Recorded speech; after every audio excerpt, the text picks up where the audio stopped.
চারদিকে বিভিন্ন বিভিন্ন রং বেরঙের বাতি জ্বালিয়ে সাজিয়ে তুলেছে বাড়িটাকে। পরিবেশটা এক সৌন্দর্যে ভরে উঠেছে। দেশ বিদেশ শহর এলাকা থেকে এসেছে বিভিন্ন মানুষ। এক এক ধর্মের এক এক মানুষ এসেছে এই অনুষ্ঠানে। বাড়িটার চারপাশে সাজিয়েছে বিভিন্ন রং বেরঙের বড়ি বাতি দিয়ে। বাতিগুলো জ্বলছে হলুদ, সাদা, গোলাপি, বেগুনি, লাল, বাদামি রং।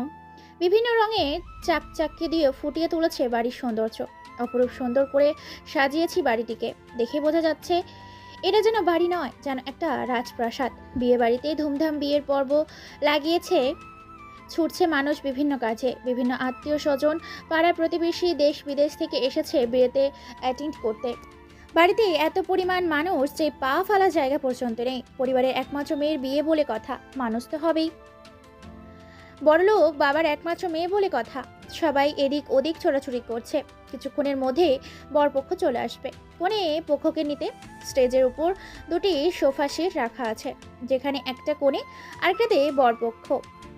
পরিবেশটা নাটকীয় দেখতে হলেও বাস্তবে হচ্ছে বিয়ের ধুমধাম পর্ব। মানুষজন ছোটাছুটির মুহূর্তে বরপক্ষ বর নিয়ে হাজির হয় বিয়ে বাড়িতে। সবাই মিলে ভিড় জমিয়েছে বরকে বরণ করবে বলে। গেটের সামনে বরপক্ষের সাথে তর্ক বিতর্ক করে বরপক্ষকে স্টেজের ওপরে নিয়ে আসে। তারপর সোফা সেটের ওপর বসতে দেয়। তার পাশেই বসে আছে বিয়ের কোণে। বরযাত্রীদের নিয়ে যাওয়া হয় অন্য একটা প্যান্ডেলে। এখানে আয়োজন করা হয়েছে নানা রকমের বিভিন্ন ভিআইপি খাওয়া দাওয়া। বিয়ের পর্ব প্রায় শেষের দিকে। বরবউকে কবুল বলার জন্য এসেছে কাজী সাহেব। কাজী সাহেব একের পর এক বিয়ের খুতবা নিয়ে বিয়েটাকে পরিপূর্ণ করার জন্য কনে পক্ষ এবং বরপক্ষকে কবুল বলতে বলা হয়। ছেলে পক্ষের বর একদমে 3বার কবুল বলে দেয়। এদিকে কাজী সাহেব বারবার কনে পক্ষের কনেকে কবুল বলতে বলছে, কিন্তু মুখ দিয়ে কোনো কথাই বের হচ্ছে না বিয়ের কনের। এমনটা অবস্থায় পরিবারের সকলে কবুল বলতে বললে মেয়েটি এক মুহূর্তে কবুল যখনই বলতে যাবে, ঠিক তখনই কোথা থেকে যেন শোনা যায় গরম বুলেটের আওয়াজ। হঠাৎ করে গুলির শব্দে পরিবেশটা যেন ছায় থমকে। মুহূর্তের মধ্যে পুরো পরিবেশটা নিস্তব্ধ, শুনশান নীরবতায় ছেয়ে যায়। কে গুলি চালিয়েছে? সবাই গুলির উৎস খুঁজতে থাকে। এক পর্যায়ে স্টেজের সামনে এসে দাঁড়িয়ে থাকা ছেলেটির দিকে দেখে সবাই চমকে ওঠে। সাথে বিয়ের কোণে তো জ্ঞান হারাবে এমনটা অবস্থা। হঠাৎ করে সামনে দাঁড়িয়ে থাকা সেই অজানা আগন্তুককে দেখে সকলে ভয়ে লোমদাঁড়া খাড়া হয়ে যায়। কেননা প্রায় 6 মাস কিংবা 1 বছর পর হঠাৎ করে সেই পরিচিত ব্যক্তিকে দেখলে তো চমকে যাবেই। তারপর এমনটা অবস্থায় যার ডান হাতে আছে বন্দুক, বাম হাতে সিগারেট, কপালে রুমাল বাঁধা, চোখে হিরোদের কালো ফ্রেমের মোটা চশমা, পায়ে কেটস, পরনে সাদা রঙের একটা টি শার্ট, তার ভেতর সাদা রঙের একটা স্যান্ডো গেঞ্জি, ইন করা স্টাইলিশ একটা প্যান্ট পরা। আগন্তুকটি গুটি গুটি পায়ে সামনে এগিয়ে যায়। তারপর স্টেজের পুরো সামনে গিয়ে মুচকি একটা হাসি দেয়। তার এই হাসিতে যেন সবার ভয়টাকে এবার আতঙ্কে পরিণত করে দেয়। কেউ কোনো কথা বলতে পারে না। অজানা আগন্তুককে দেখে কথা বলার ভারসাম্য হারিয়ে ফেলেছে সকলে। তবুও তাদের মধ্যে থেকে স্টেজের ওপর থাকা শুধু কোণে বলে ওঠে ছোট্ট একটি শব্দ, শ্রাবণ তুমি? শ্রাবণ। নামটা শুনতেই সবাই যেখানে চমকে ওঠে, গায়ের লোমগুলো খাড়া হয়ে যায়। শ্রাবণ যত এগোই যাচ্ছে তত যেন কোণের হার্টবিট দ্রুত চলছে। স্টেজে ওঠার সাথে সাথে কোণে সেখানে গান হারিয়ে ফেলে। এটা দেখে পেছন থেকে বলে ওঠে আলতাফ হোসেন। শ্রাবণ, তুমি এখনো বেঁচে আছো কি করে? আলতাফ হোসেনের মুখে এই কথা শুনে রহস্য মাখা একটা একচিলতে হাসি দেয় আর বলে ওঠে, আমাকে মারবে এমন কোনো বাপের ছেলে এই পৃথিবীতে পয়দা হয়নি। কিন্তু আমরা তো তোমাকে সে নিজের হাতে সেই দিন।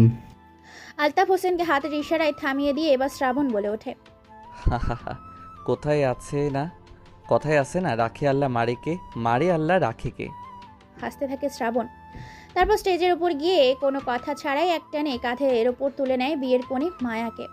কনের নাম আসলে মায়া। দেখতে অনেক সুন্দরী, কোমর পর্যন্ত চুল, চুলগুলো চোখগুলো হরিণের মতো টানা টানা মায়াবী। পুরো মুখটা মায়ায় ভরা। যখন কথা বলে তখন যেন মুখ দিয়ে মুক্ত ঝরে। সুন্দরী যে কেউ দেখলে শুধু প্রেম নয়, সরাসরি বিয়ে করতে চাইবে। কাঁধে তুলে নিয়ে মুচকি একটা হাসি দিয়ে স্টেজ থেকে নেমে যখনই চলে যেতে নিবে, তখনই পেছন থেকে চিৎকার দিয়ে বলে ওঠে, শ্রাবণ, তুমি এখানে? তোমার সাহস কি করে হয় আমার হবু স্ত্রীকে এখান থেকে নিয়ে যাওয়ার? কথাটা শুনে এক বাকে সেখানে থেমে যায় শ্রাবণ। পেছন থেকে মাথাটা ঘুরিয়ে হালকা মুচকি হেসে বলে ওঠে, কে তোমার হবু স্ত্রী? ভুলে গেলে আমি এখনো বেঁচে আছি। বাবা, এসব কি হচ্ছে? ওকে এখান থেকে চলে যেতে বলো, না হলে কিন্তু ওকে এখানে মেরে আম গাছের নিচে পুঁতে ফেলবো।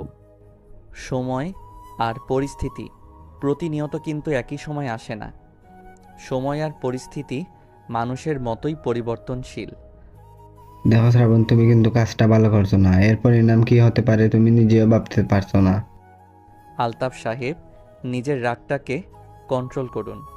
নিজে আর নিজের ছেলেকে বোঝান, নয়তো নিজের রাগে নিজেরাই পুড়ে মরবেন। শালা, আমার মুখে মুখে কথা বলিস, তোকে তো আজকে মেরেই ফেলবো। এই বলে যখনই শ্রাবণকে মারতে যাবে আলতাফ হোসেনের ছেলে আলম, তখনই পেছনে ঘুরে উল্টো হয়ে শ্রাবণ নিজের কোমর থেকে AK-47 বন্দুকটা বের করে আলমের কপাল বরাবর চেপে ধরে। মুহূর্তের মধ্যে যেন পরিবেশটা আরও থমকে যায়। এতক্ষণ মানুষ দুই একটা কথা শোনা যাচ্ছিল, কিন্তু এই পরিবেশটা মুহূর্তেই কালো আধারে অন্ধকারের চাদরে ছেয়ে গেছে, চুপচাপ হয়ে গেছে। শ্রাবণ মুচকি এসে আবার বলে ওঠে, হাহাহা, তোকে বললাম না, সময় আর পরিস্থিতি কিন্তু সব সময় এক যায় না। যেমন এক মাঘে শীত যায় না, ঠিক তেমনি এই শ্রাবণকে মারাও এতটা সহজ না। শ্রাবণ, তুমি কিন্তু আগুন নিয়ে খেলেছো। এর পরিণাম শুধু ভয়ঙ্কর নয়, ভয়ান্তরে পৌঁছে যেতে পারে। সেটা না হয় পরে দেখা যাবে। আপাতত নিজের ছেলেকে সামলান। ছোট ছেলে, বাচ্চা ছেলে, রক্ত গরম। আমি কখন কি করে ফেলবো বলা যাবে না। আর হ্যাঁ, খুব শীঘ্রই আপনার সাথে সাক্ষাৎ হচ্ছে খেলার ময়দানে। কথাটা বলে ঘাড়ে করে মায়াকে নিয়ে গিয়ে গাড়িতে বসিয়ে দেয়। কেউ কোনো কিছুই করতে পারছে না। কি হচ্ছে এখানে কেউ কোনো কিছুই বুঝতে পারছে না। আলতাফ হোসাইনের ছেলে আলম বলে ওঠে, বাবা, তুমি এটা কি করলে? শ্রাবণকে এভাবে যেতে দিলে কেন? এই তোমার ক্ষমতা, এই তোমার পাওয়ার। ছেলেদের কথার কোনো উত্তর দেয় না আলতাফ হোসেন। আলতাফ হোসেন শুধু নিজেই নিজের মতো কি যেন ভেবে চলেছে। আলম আবার বলে ওঠে, বাবা, তুমি শ্রাবণকে এইভাবে যেতে দিলে কেন সেটা আমি জানি না, কিন্তু হ্যাঁ, আমি যদি আমার মায়াকে না পাই তাহলে কিন্তু আমি ওই শ্রাবণকে একবারে মেরে ফেলবো। ছেলের মুখে এরকম কথা শুনে দাঁতে দাঁত চিপে নিজের রাগটাকে কন্ট্রোল করে, তবুও শান্ত কণ্ঠে বলে ওঠে আলতাফ হোসেন, আরে গাদার বাচ্চা গাদা, শ্রাবণকে এখন কোনো কিছু করা যাবে না। শ্রাবণকে নিজের মতো করে ছেড়ে দিতে হবে। আমি একটা কথাই ভাবছি, সে কি করে মৃত্যুর দরজা থেকে ফিরে এলো? যেখানে তার মৃত্যু নিশ্চিত, সেই মৃত্যু থেকে সে কীভাবে বেঁচে এসেছে? তার মানে সে আগের থেকে আরো দুগুণ হিংস্র আর হায়না হয়ে প্রতিশোধের আগুনে নিজেকে জ্বালিয়ে জ্বালিয়ে এক লোহা থেকে অন্য লোহা পর্যন্ত ধাতুতে নিজে রূপান্তর করে নিয়ে এসেছে। তাই জয়টা পা ফেলবে, সাবধানে ফেলতে হবে। তুমি যাই বলো না বাবা, আমি কোনো কিছু শুনতে চাই না। আমার মায়াকে কেমন করেই লাগবে, এটা ফাইনাল। দেখ বাবা, রাগ করিস না, তোর মায়াকে তোর কাছে এনে দেবো, একটু সময় দে। আলম আর কোনো কথা না বলে নিজের রুমে গিয়ে দরজা বন্ধ করে দিয়ে ঘরের সকল জিনিসপত্র ভাঙচুর করতে থাকে। ছেলের এরকম কাণ্ডে বেশ বিরক্ত বোধ করছে আলতাফ হোসেন, তবু সব সহ্য করতে থাকে, ভাবতে থাকে শ্রাবণ কি ফিরে আসতে পারে, তাও আবার এতদিন পর। কোনো কিছু না ভেবে পকেট থেকে ফোনটা বের করে কোনো এক নাম্বারে কল করে। ফোন রিসিভ করতেই বলে ওঠে আলতাফ হোসেন, তুমি কোথায় আছো? শ্রাবণ বেঁচে আছে, ও মরেনি সেদিন। শ্রাবণ ফিরে এসেছে আমাদের বাড়িতে, তাণ্ডব তালিয়ে তুলে নিয়ে গেছে মায়াকে। যে করে হোক তাকে আবার সরিয়ে দিতে হবে দুনিয়া থেকে। তোমার মাথা ঠিক আছে? কি যাতা বলছো ওকে? আমি নিজের হাতে মেরে ফেলেছি 8,000 ফিট উপর থেকে, তাও আবার তুর পাহাড়ের উপর থেকে ফেলে দিয়েছি। যাই হোক, ও বেঁচে আছে এটাই ফাইনাল, আর ও তুলে নিয়ে গেছে মায়াকে। এখন যে করে হোক মায়াকে সেখান থেকে দ্রুত নিয়ে আসতে হবে, নইলে সামনে আমাদের জন্য বিপদ অপেক্ষা করছে। এখন শ্রাবণকে কোনো কিছু করা যাবে না, কারণ যে একবার মৃত্যুর দরজা থেকে ফিরে আসে সে হিংস্র হায়না হয়ে ফিরে আসে। আর এখানে তো স্বয়ং শ্রাবণ বেঁচে ফিরে এসেছে, যার শক্তি ছিল 2 গুণ। এখন মৃত্যুর দরজা থেকে ফিরে এসেছে, আবার আর হবে 2 গুণ, অর্থাৎ 4 গুণ শক্তির অধিকারী সে। কিন্তু এখন তাহলে কি করা যায়? কোনো ব্যাপার নয়, আমি ব্যাপারটা হ্যান্ডেল করছি। গাড়ি থেকে বের করে কোলে করে নিয়ে আসে বেডের ওপর শুইয়ে দেয় মায়াকে।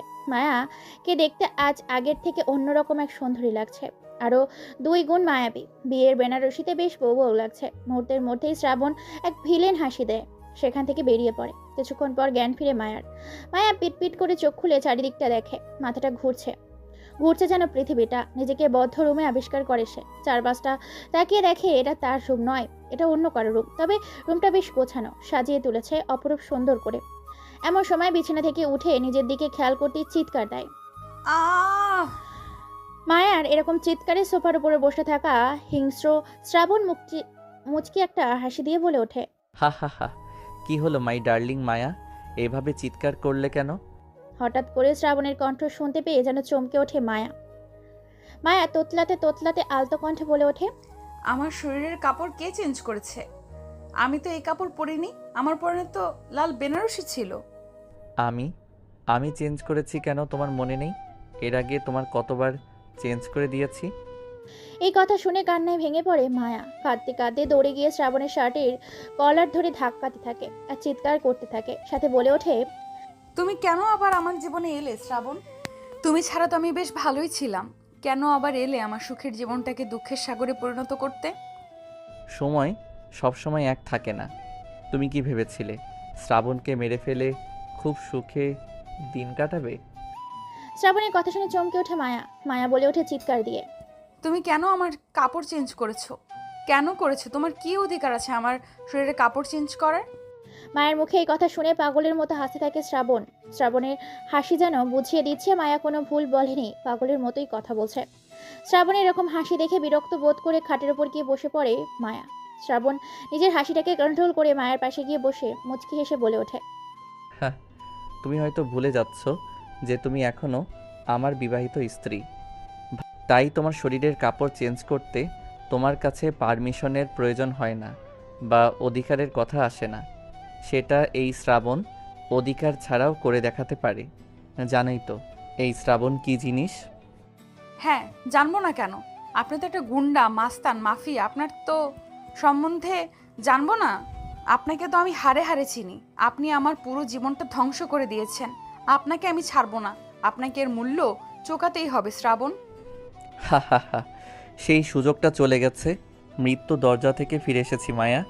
কষ্ট কাকে বলে সেটা বুঝবে আমার সাথে। বিশ্বাসঘাতকতার পরিণাম কতটা ভয়াবহ হতে পারে তুমি সহ দেখবে তোমার সঙ্গ সাথীরা। এর বলে শ্রাবণ সেখান থেকে বেরিয়ে পড়ে। রুমের মধ্যে বসে এখনো কান্না করছে মায়া। মায়ের কান্না যেন কেউ দেখে না, বুক ফাটা আশা আকাঙ্ক্ষা নিয়ে বাঁচতে চেয়েছিল। শ্রাবণকে দেখে যেন বাঁচার ইচ্ছেটাই মরে গেল। চিৎকার করে কান্না করে বলে ওঠে। মা, বাবা, দাদু, দিদা, ভাই, তোরা আমাকে ফেলে কি করে চলে যেতে পারলি? এই শ্রাবণের মতো একটা গুন্ডার হাতে তোরা আমাকে তুলে দিয়ে কেন চলে গেলি? কি পাপ করেছিলাম আমি যে আমাকে এরকম একটা নরখাদক পিশাচের হাতে তুলে দিয়ে গেলি? আমি যে আর বেঁচে থাকার আশা আকাঙ্ক্ষা খুঁজে পাচ্ছি না। শ্রাবণের মতো মানুষের কাছে থাকলে তো এমনিতেই মরে যাব। যাকে দেখলে আমি সারাক্ষণ ভয়ে থাকি, যাকে দেখলে আমি খেতে বসতে ঘুমাতে ভুলে যাই, তার সাথে আমি সারাটা জীবন থাকবো কি করে? কান্না করছে আর নিজের চুলগুলো নিজে নিজে টানতে থাকে। পাগলের মতো করতে থাকে মায়া। হঠাৎ করে দরজা খুলে মায়ের এরকম দৃশ্য দেখে দরজার কাছ থেকেই বলে ওঠে শ্রাবণ। এত তাড়াতাড়ি হার মেনে গেলে হবে? কেবল তো শুরু। শ্রাবণ ফিরে এসেছে মানে তোমার সাথে আরও কি হয় শুধু দেখতে থাকো।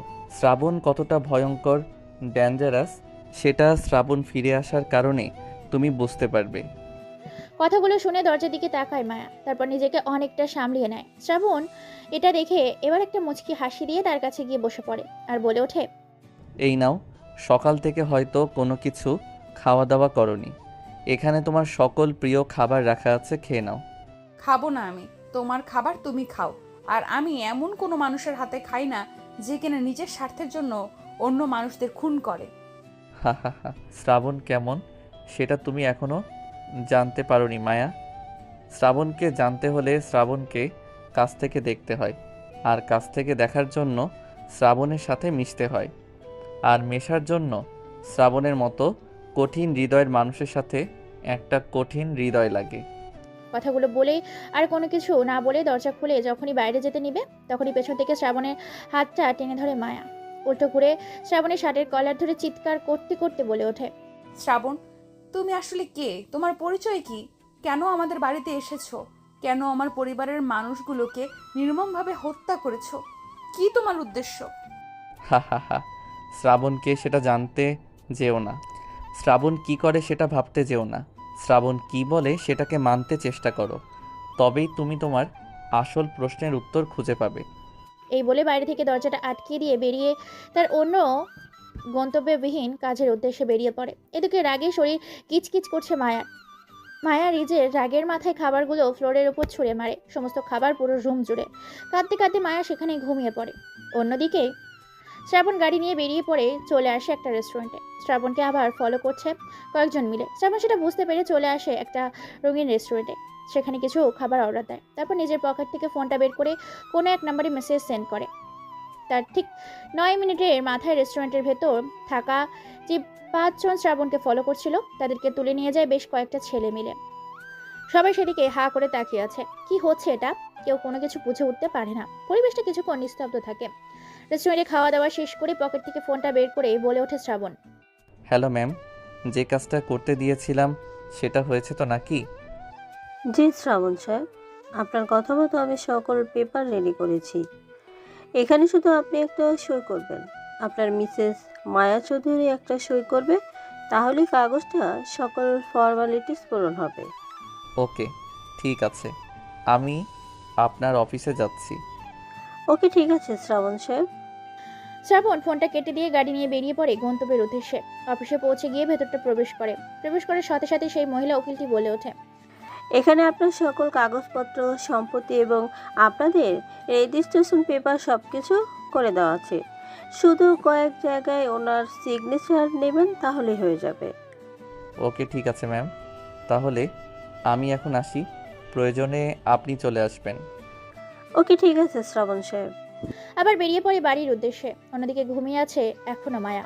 মায়াকে বিয়ে করতে পারেনি বলে আলতাফ হোসেনের ছেলে আলম নিজের রুমে বসে একের পর এক মদ খেয়ে চলেছে। পুরো রুমটা কাচের বোতল এবং কাচ দিয়ে ভেঙে ফ্লোরটা সাদা করে ফেলেছে। নিজের চোখ খেয়ে ছেলের এরকম কষ্ট যেন আর সহ্য করতে পারছে না আলতাফ হোসেন। আলতাফ হোসেনের ছোট ভাই হচ্ছে মির্জা, যে বর্তমানে ঢাকায় কোনো এক শহরে থাকে।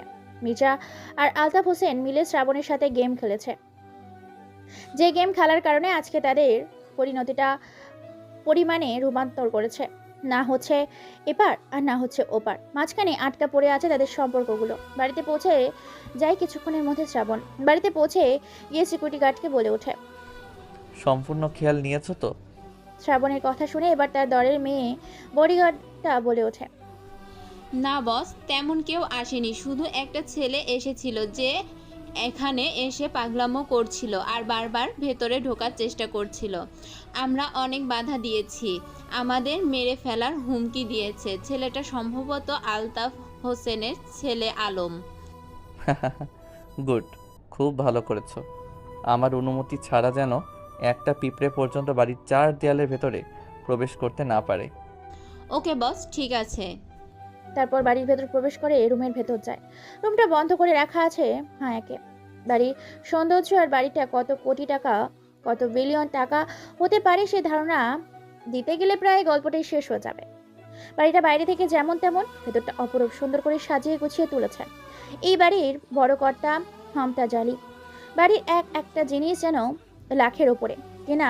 সর্বমোট বাইরেটা প্রায় 21 কোটি টাকা জিনিসপত্র সহ মিনিমাম 31 থেকে 35 কোটি টাকা হবে। বাড়িটা যেন এক রাজপ্রাসাদের বড় বড় নেতা এই বাড়িতে থাকে। এই বাড়ির ভেতর দিয়ে যেন একটা পিঁপড়া প্রবেশ করতে না পারে, কেননা এর কাজগুলা একটা নিখুঁত ও পার্টি করে তৈরি করা হয়েছে, যা বলার বাইরে। মমতাজ আলী খুব কড়া মনের ছিলেন, কিন্তু শেষ পর্যন্ত নিজের পরিবেশকে রক্ষা করতে পারেননি তিনি। সেই ঘটে যাওয়া কালো রাতের ঘটনা আজও মনে পড়লে মায়া চিৎকার দিয়ে ওঠে। রুমের মধ্যে প্রবেশ করতেই শ্রাবণ দেখে মায়া পেটের ওপর থেকে শাড়িটা আঁচলটা সরে গেছে, নাভির ওপরে ছোট্ট একটা তিল। তিলটা যেন একটা ছেলেকে আকর্ষণ করার জন্য যথেষ্ট। পেটটা ভীষণ রকমের ফর্সা, বুক থেকে পেট পর্যন্ত স্পষ্ট দেখা যাচ্ছে। ঘোর লাগার এক মায়ায় তাকিয়ে আছে শ্রাবণ। মনে হচ্ছে শ্রাবণে যেন এখনই তাকে আপন করে কাছে টেনে নেয়। হঠাৎ করে বেয়াদব মশা হাতে কামড় দেওয়ার সাথে সাথে শ্রাবণের ঘোর কেটে যায়। শ্রাবণ নিজের মনে বলে ওঠে, সি সি সি, এই আমি এখন কি করতে যাচ্ছিলাম? শ্রাবণ, নিজেকে কন্ট্রোল করো। কোনো মেয়ে বা কোনো নারীর পাল্লায় নিজেকে ফেলিস না, জীবনটা ধ্বংস হয়ে যাবে। নিজেকে কন্ট্রোল করতে শিখ বেটা। এই বলে যখনই মাথা ঘুরিয়েছে আবার চোখ যায় তার পেটের উপর, সেই নাকের তিলটার উপর। এবার যেন আর নিজেকে কন্ট্রোল করতে পারে না শ্রাবণ। গুটি গুটি পায়ে এগিয়ে গিয়ে মায়া সেই ফর্সা পেটের নাভির উপর তিলটাকে একটা চুমু খায়। সাথে সাথেই ঠান্ডা তরল কোনো কিছু ছোঁয়া পেতেই ঘুম ভেঙে যায় মায়ের। মায়া দেখে শ্রাবণ তার চুমু খাচ্ছে। মায়া এটা দেখে শ্রাবণটা একটা ধাক্কা দেয় আর চিৎকার দিয়ে বলে ওঠে, ছি শ্রাবণ, ছি। এতদিন জানতাম আপনার রক্তের নেশা ছিল, কিন্তু এখন যে তার সাথে নতুন কোনো নেশা যোগ করেছে ভাবতেও পারিনি। তা কবে থেকে মেয়েদেরকে ভোগ করার নেশা আপনার ভেতরে জাগলো শুনি? শ্রাবণ হঠাৎ করে মায়ার এমন কথা শুনে বাকরুদ্ধ হয়ে যায়। কি বলবে ভেবে পায় না।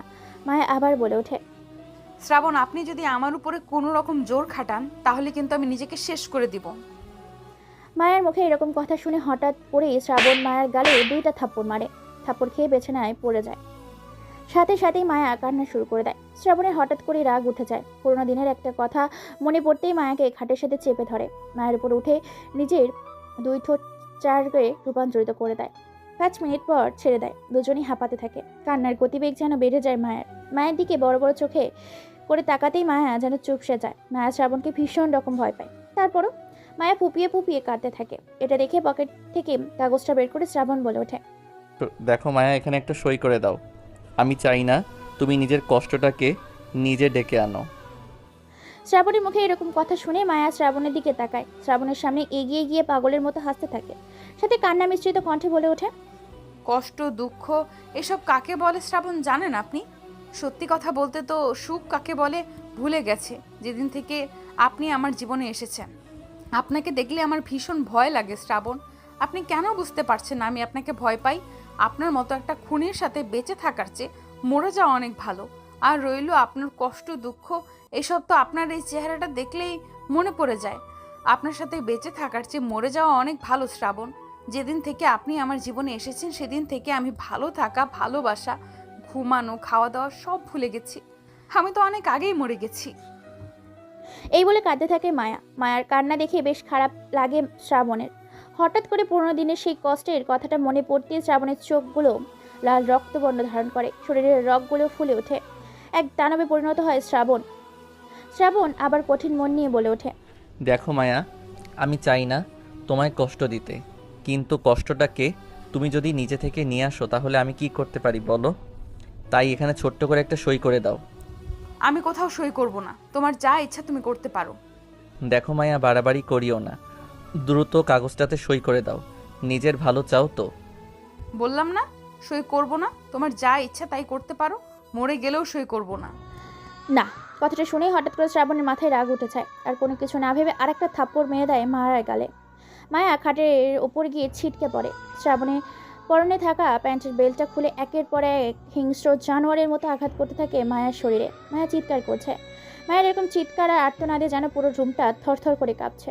তবুও শ্রাবণ একের পর এক মেরে চলেছে। যেখানে বেল্টের বাড়ি লাগে সেখানে থেকে চামড়া ফেটে গিয়ে ফিটকি দিয়ে রক্ত বের হতে থাকে। মারতে মারতে পুরো শরীরটা ফাটিয়ে ফেলেছে। অনেক জায়গা থেকে গড়গড় করে রক্ত বের হচ্ছে। মায়া মার সহ্য করতে না পেরেই এক পর্যায়ে জ্ঞান হারিয়ে ফেলে মায়া। কিছুক্ষণ পর শ্রাবণে ধ্যান ফিরে আসে। নিজের রাগটাকে কন্ট্রোল করে কিছুক্ষণ পর মায়ের দিকে তাকিয়ে অবাক হয়ে যায়। ওনার রাগের বশে মায়াকে মারতে মারতে প্রায় মেরেই ফেলেছে। পুরো শরীর থেকে রক্ত বেরোচ্ছে। শ্রাবণ এবার যেন কান্না ভাঙা কণ্ঠে নিজে নিজেই বলে ওঠে, কেন মায়া, কেন তুমি আমার কথা শোনো না? আমি যে তোমার ভালো চাই, ক্ষতি না। তুমি কেন আমাকে বিশ্বাস করতে পারছো না? আমি তোমার শত্রু নই, তোমার বন্ধু।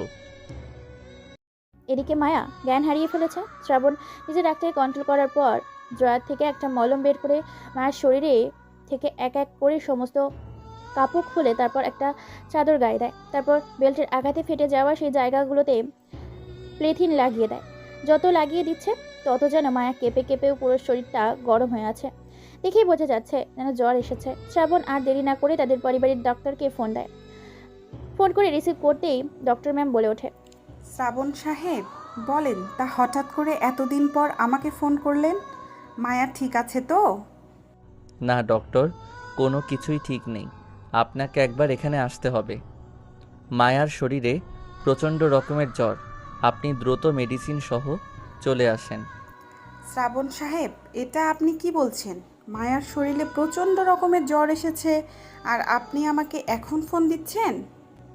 ডক্টর, পরিস্থিতি বোঝার চেষ্টা করুন, দ্রুত চলে আসুন। ওকে, ঠিক আছে।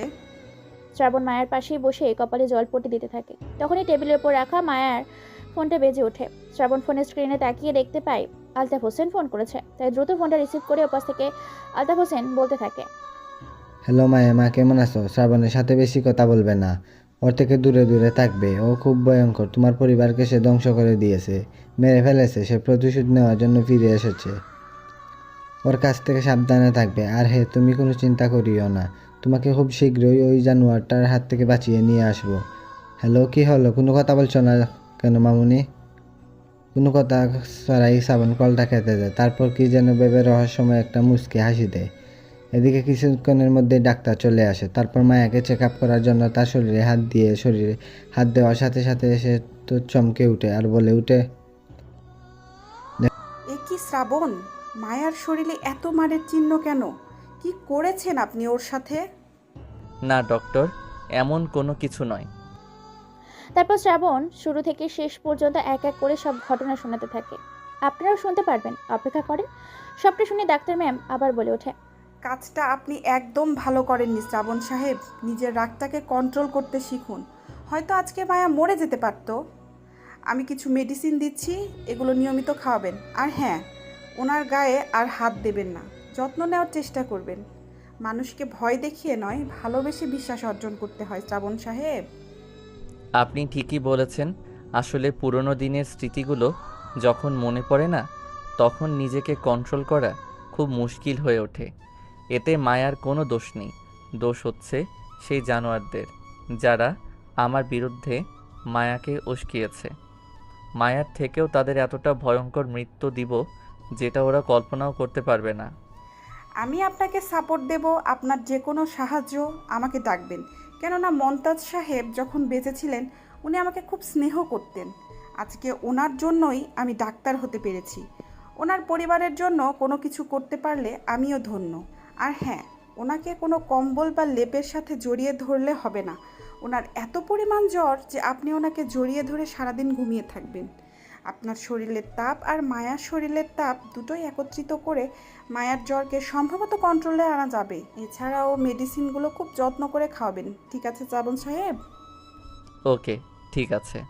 তারপর ডাক্তার ম্যাম সেখান থেকে চলে যায়। মায়ের ঘুমের ইনজেকশন দিয়েছে। মায়ের কপালে হাত বুলিয়ে যখনই ঘর থেকে বের হতে যাবে, তখনই তার ফোন আসে।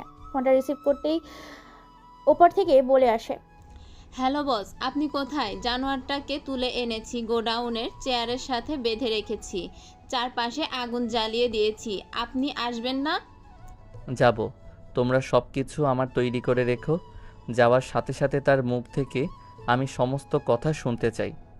ওকে বস, ঠিক আছে, আমরা সব কিছু রেডি করছি। ওকে। তারপর কল কেটে দিয়ে বেরিয়ে পড়ে সেই অজানা গুপ্ত ঘরের উদ্দেশ্যে, যে ঘরটা আজও অজানা, আজও ধোঁয়াশা। শুধু রয়ে গেছে কিছু অজানা, কিছু কথা, যেটা শুধু কালো এক ছায়া। রুমের ভেতরে প্রবেশ করতেই রুমটা যেন কেঁপে ওঠে শ্রাবণের উপস্থিতিতে, যেন ভয়ের আভাস জানা দিচ্ছে রুমের মধ্যে প্রবেশ করার সাথে সাথে। শ্রাবণ গামলায় এক মগ পানি নিয়ে ছেটে দেয় ছেলেটির মুখে। চামড়াগুলো যেন ঝলসে গেছে, পড়তে থাকে, চলছে খসে পড়তে থাকে। হঠাৎ করে ছেলেটি এক ভয়ঙ্কর চিৎকার দিয়ে ওঠে। রুমের ভেতরে উপস্থিত আছে প্রায় 20 থেকে 25 জনের মতো ছেলে মেয়ে। সবগুলো হচ্ছে কালো গ্যাংয়ের ছেলে মেয়ে। ছেলেটা ছটপট করতে থাকে। শ্রাবণের সেই মেয়ে বডিগার্ডটা ছেলেটির পরনে থাকা সমস্ত কাপড় খুলে ফেলে, উলঙ্গ করে ছেলেটিকে বসিয়ে রেখেছে। মেয়েগুলো লজ্জায় সেদিকে তাকাচ্ছে না। শ্রাবণ একটা চেয়ার নিয়ে ছেলেটির সামনে বসে। মুচকি হাসি দিয়ে শ্রাবণ বলে ওঠে, দেখ ভাই, মরতে তোকে হবেই, কিন্তু মরার আগে তোকে সত্যি কথাগুলো বলে যেতে হবে। ছেলেটি কোনো কথা বলে না, চুপচাপ নিজের চোখের পানিগুলো ফেলছে। অবশেষে শ্রাবণ আবার বলে ওঠে, দেখ, মরতে তোকে হবে, কিন্তু মৃত্যুর সময় যদি তুই শাস্তি পেয়ে মরিস, তাহলে কি ভালো দেখায়? যদি শাস্তি পেতে না চাস, তাহলে সত্যি কথাগুলো বলে দে। শ্রাবণের মুখে এরকম কথা শুনে ছেলেটা হাসতে থাকে। ছেলেটার হাসি যেন শ্রাবণের একদম ভালো লাগছে না। ছেলেটা বলে ওঠে, তুই কি ভেবেছিস তুই বলবি আর আমি তোকে বলে দেব? তুই ভয় দেখাবি আর আমি ভয়ে সব বলে দেব? এমনটা নয়। ছেলেটির মুখে এরকম কথা শুনে শ্রাবণ মুচকি একটা হাসি দিয়ে পকেট থেকে একটা সিগারেট বের করে জ্বালিয়ে সেটাতে মনের সুখে টানতে থাকে। ছেলেটির কথাগুলো শুনতে থাকে।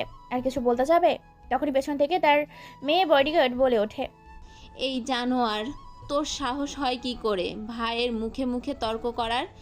মুখে এখন কাঁচা লঙ্কা ঢুকিয়ে দেব। চুপচাপ বেয়াদবি না করে ভাই যা বলে সেটা কর। ছেলেটা যেন হাসতে থাকে। মেয়ে বডিগার্ডের মুখে এই কথা শুনে ছেলেটি বলে ওঠে, আমি তো ভেবেছিলাম তুই ছেলে, কিন্তু এখন দেখছি তুই মেয়ে। তবে যাই বলিস, তোর ফিগার দেখে যে কোনো খারাপ মেশিনও খাড়া হয়ে যাবে। এই কথা শোনার সাথে সাথে সিগারেটের অংশটা ফেলে দিয়ে পা দিয়ে চেপে ছেলেটি পা দিয়ে চেপে ধরার সাথে সাথে ছেলেটি লাফাতে থাকে ব্যাঙের মতো। কটনের ভেতর থেকে কয়েকটা ইঞ্জেকশন সিরিঞ্জ বের করে কোনো কথা ছাড়াই মেয়ে বডিগার্ডটাকে ইশারা দিতেই চোখগুলো বেঁধে দেয় শ্রাবণের। তারপর হাতে থাকা ইঞ্জেকশন সিরিঞ্জগুলো একের পর এক গাঁটতে থাকে পাগলের মতো। সেকেন্ডেই যেন 2টা ইঞ্জেকশনের সিরিঞ্জ তার শরীর পুশ করছে। এত স্প্রেডে ইঞ্জেকশনের সিরিঞ্জ দিয়ে তার শরীরে গাঁথতে থাকে যা চোখে দেখা যায় না। শরীরের ইঞ্জেকশনের সোজ দিয়ে পরিপূর্ণ হয়ে উঠেছে, গেথে গেথে শরীরটাকে একেবারে ফালা ফালা করে ফেলছে। ছেলেটির এমন কোনো জায়গা নেই যেখানে ইঞ্জেকশনের সিরিঞ্জ ঢোকানো হয়নি। ইঞ্জেকশনের প্রত্যেকটা সিরিঞ্জ দা বিভিন্ন ব্র্যান্ডের অ্যালকোহল, কেরোসিন এবং পুকুরের পচা পানি শরীরের মধ্যে পুশ করে দেয়। তারপর হাত, পা, শিরা, উপশিরা কেটে দেয়। সাথে সাথে রক্ত বের হতে থাকে। শ্রাবণ মুচকি এক হাসি দিয়ে সেখান থেকে বেরিয়ে পড়ে। অন্যদিকে মিটমিট করে চোখ খুলছে মায়া। মায়া নিজেকে খাটের ওপর আবিষ্কার করে আর বলে ওঠে, সাথে সাথে যেন নিজের শরীরে ব্যথা অনুভব করে মায়া। প্রচণ্ড রকমের শরীরে ব্যথা। ঘাড় ঘুরিয়ে মাথা উঁচু করে দেখতে পায় তার পাশেই বসে আছে হেলান দিয়ে শ্রাবণ। এখনো ঘুমিয়ে চলেছে। নিজের শরীরের দিকে তাকিয়ে তো অবাক। নিজের রাগটাকে কন্ট্রোল করে হাজার যন্ত্রণা নিয়ে খুব কষ্ট করে বাথরুমে গিয়ে ফ্রেশ হয়ে আসে। হঠাৎ করে তার মনে পড়ে ফোনের কথা। ফোনটা হাতে নিয়ে দ্রুত ফোন করে আলতাফ হোসেনের নাম্বারে। ফোন করার সাথে সাথেই বলে ওঠে, দেখো মামনি, তুমি ভয় পেও না, আমরা তোমার সাথে আছি। তুমি কি জানো আঙ্কেল কালও আমাকে ওর বেল্ট দিয়ে প্রচুর পরিমাণে মেরেছে। আমি আর তাকে সহ্য করতে পারছি না। তুমি যত তাড়াতাড়ি সম্ভব আমাকে এখান থেকে নিয়ে যাও। মামনি, তুমি কষ্ট পেও না, দাঁড়াও, আমি দেখছি ব্যাপারটা। ওকে শক্তি দিয়ে মারা যাবে না, বুদ্ধি দিয়ে মারতে হবে। তাই করুন আঙ্কেল, প্রয়োজনে ওকে মেরে ফেলবো, তবুও আমি ওর সাথে থাকবো না। ওকে মামনি, দেখছি। এই বলে ফোন কেটে দেয় আলতাফ হোসেন। মায়া ফোনটা রেখে যখনই বিছানায় হেলান দিতে যাবে তখনই চমকে ওঠে মায়া, কেননা তার পাশেই বড় বড় চোখ করে ঢ্যাপ ঢ্যাপ করে তাকিয়ে আছে শ্রাবণ। শ্রাবণকে দেখে বুকের মধ্যে ছ্যাট করে ওঠে মায়ার। মায়া ভয়ে জড়সড় হয়ে যায়। শ্রাবণ মুচকি হাসি দিয়ে বলে ওঠে, হা হা হা। মায়া, তুমি কিন্তু আবার ভুল করছো। তুমি হীরাকে না নিয়ে কয়লাকে বেশি প্রাধান্য দিয়ে ফেলছো। নিজের বিপদ নিজেই ডেকে আনছো। শ্রাবণের কথা শুনে মায়া এক মুচকি হাসি দেয়। এবার মায়া মুচকি এসে বলে ওঠে শ্রাবণের উদ্দেশ্যে, কি যে বলেন না শ্রাবণ, আমার কাছে আপনার থেকে কি আর কোনো বড় বিপদ আছে? আমার অনুমতি ছাড়া এই বাড়িতে কেউ ঢুকতে পারবে না, আর আমার অনুমতি ছাড়া তুমি বাইরে কারোর সাথে যোগাযোগ করতে পারবে না। এই ফোনটা আমার কাছে থাকুক। আমার ফোন আমার কাছে থাকবে। আমি আমার ফোন কাউকে দিতে পারবো না। কথা বাড়িয়ে ঝামেলা তৈরি করিও না। দিব না মানে দিব না, যা ইচ্ছা তাই করেন। ওকে রেখে দাও। এরপর শ্রাবণ সেখান থেকে বেরিয়ে পড়ে দরজার বাইরে। মহিলা বডিগার্ডের মাধ্যমে খাবার পাঠিয়ে দেয় রুমের ভেতর। খাবে না, কিন্তু ক্ষুধা লেগেছে অনেক মায়ার, তবুও খেয়ে ফেলে মায়া। এদিকে আলতাফ হোসেন প্ল্যান বানাতে থাকে তার ভাই মির্জার সাথে কি করে মায়াকে নিজের হাতে পাবে। উপস্থিত থাকা মির্জা সাহেব বলে ওঠে, ভাই, শ্রাবণের দুর্বলতা খুঁজতে থাকো। প্রত্যেক মানুষের দুর্বলতা থাকে। শ্রাবণের দুর্বলতা কি সেটা খুঁজে বের করো। আজকে প্রায় 2 বছর হতে চললো, এখন খুঁজে বের করতে পারিনি কে এই শ্রাবণ, কোথা থেকে এসেছে এই চৌধুরী বাড়িতে, আর তার দুর্বলতাকে খুঁজে করবে কিভাবে। হয়তো বা ওর বিষয়ে যে ছেলেটাকে খবর আনতে পাঠিয়েছিলাম সেই ছেলেটা নিখোঁজ। সম্ভবত শ্রাবণ তাকে মেরে ফেলেছে। হয়তো বা তাদের দুই ভাইয়ের কথার মাঝখানে এসে উপস্থিত হয় তাদের ছেলে ও ভাতিজা।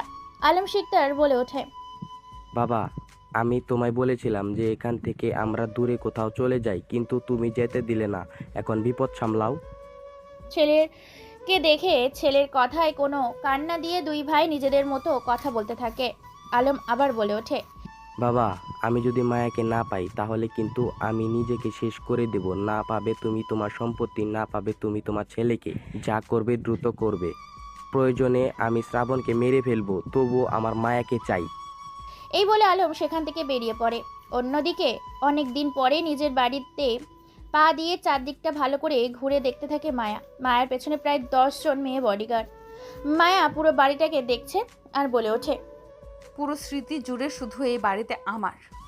কত সুখেই ছিলাম ভাই বোন দাদু দিদা বাবা মাকে নিয়ে, কিন্তু শ্রাবণ নামে সেই কাল বৈশাখী ঝড়টা আমার জীবনে এসে ওলটপালট করে দিয়েছে সব কিছু ভেঙে চুরে। এক এক করে পুরো বাড়িটা ঘুরে দেখতে থাকে। শ্রাবণ খুঁজে বেড়াচ্ছে সেই রহস্যময় ঘটনাটি, কি করে হত্যা করা হলো তার পুরো ফ্যামিলিকে। সেই কালো রাতের কথা মনে করে শ্রাবণ আজও খুঁজে বেড়ায় সেই রহস্যময় খুনিদের। হাঁটতে হাঁটতে মায়া একটা রুমের ভেতর প্রবেশ করে।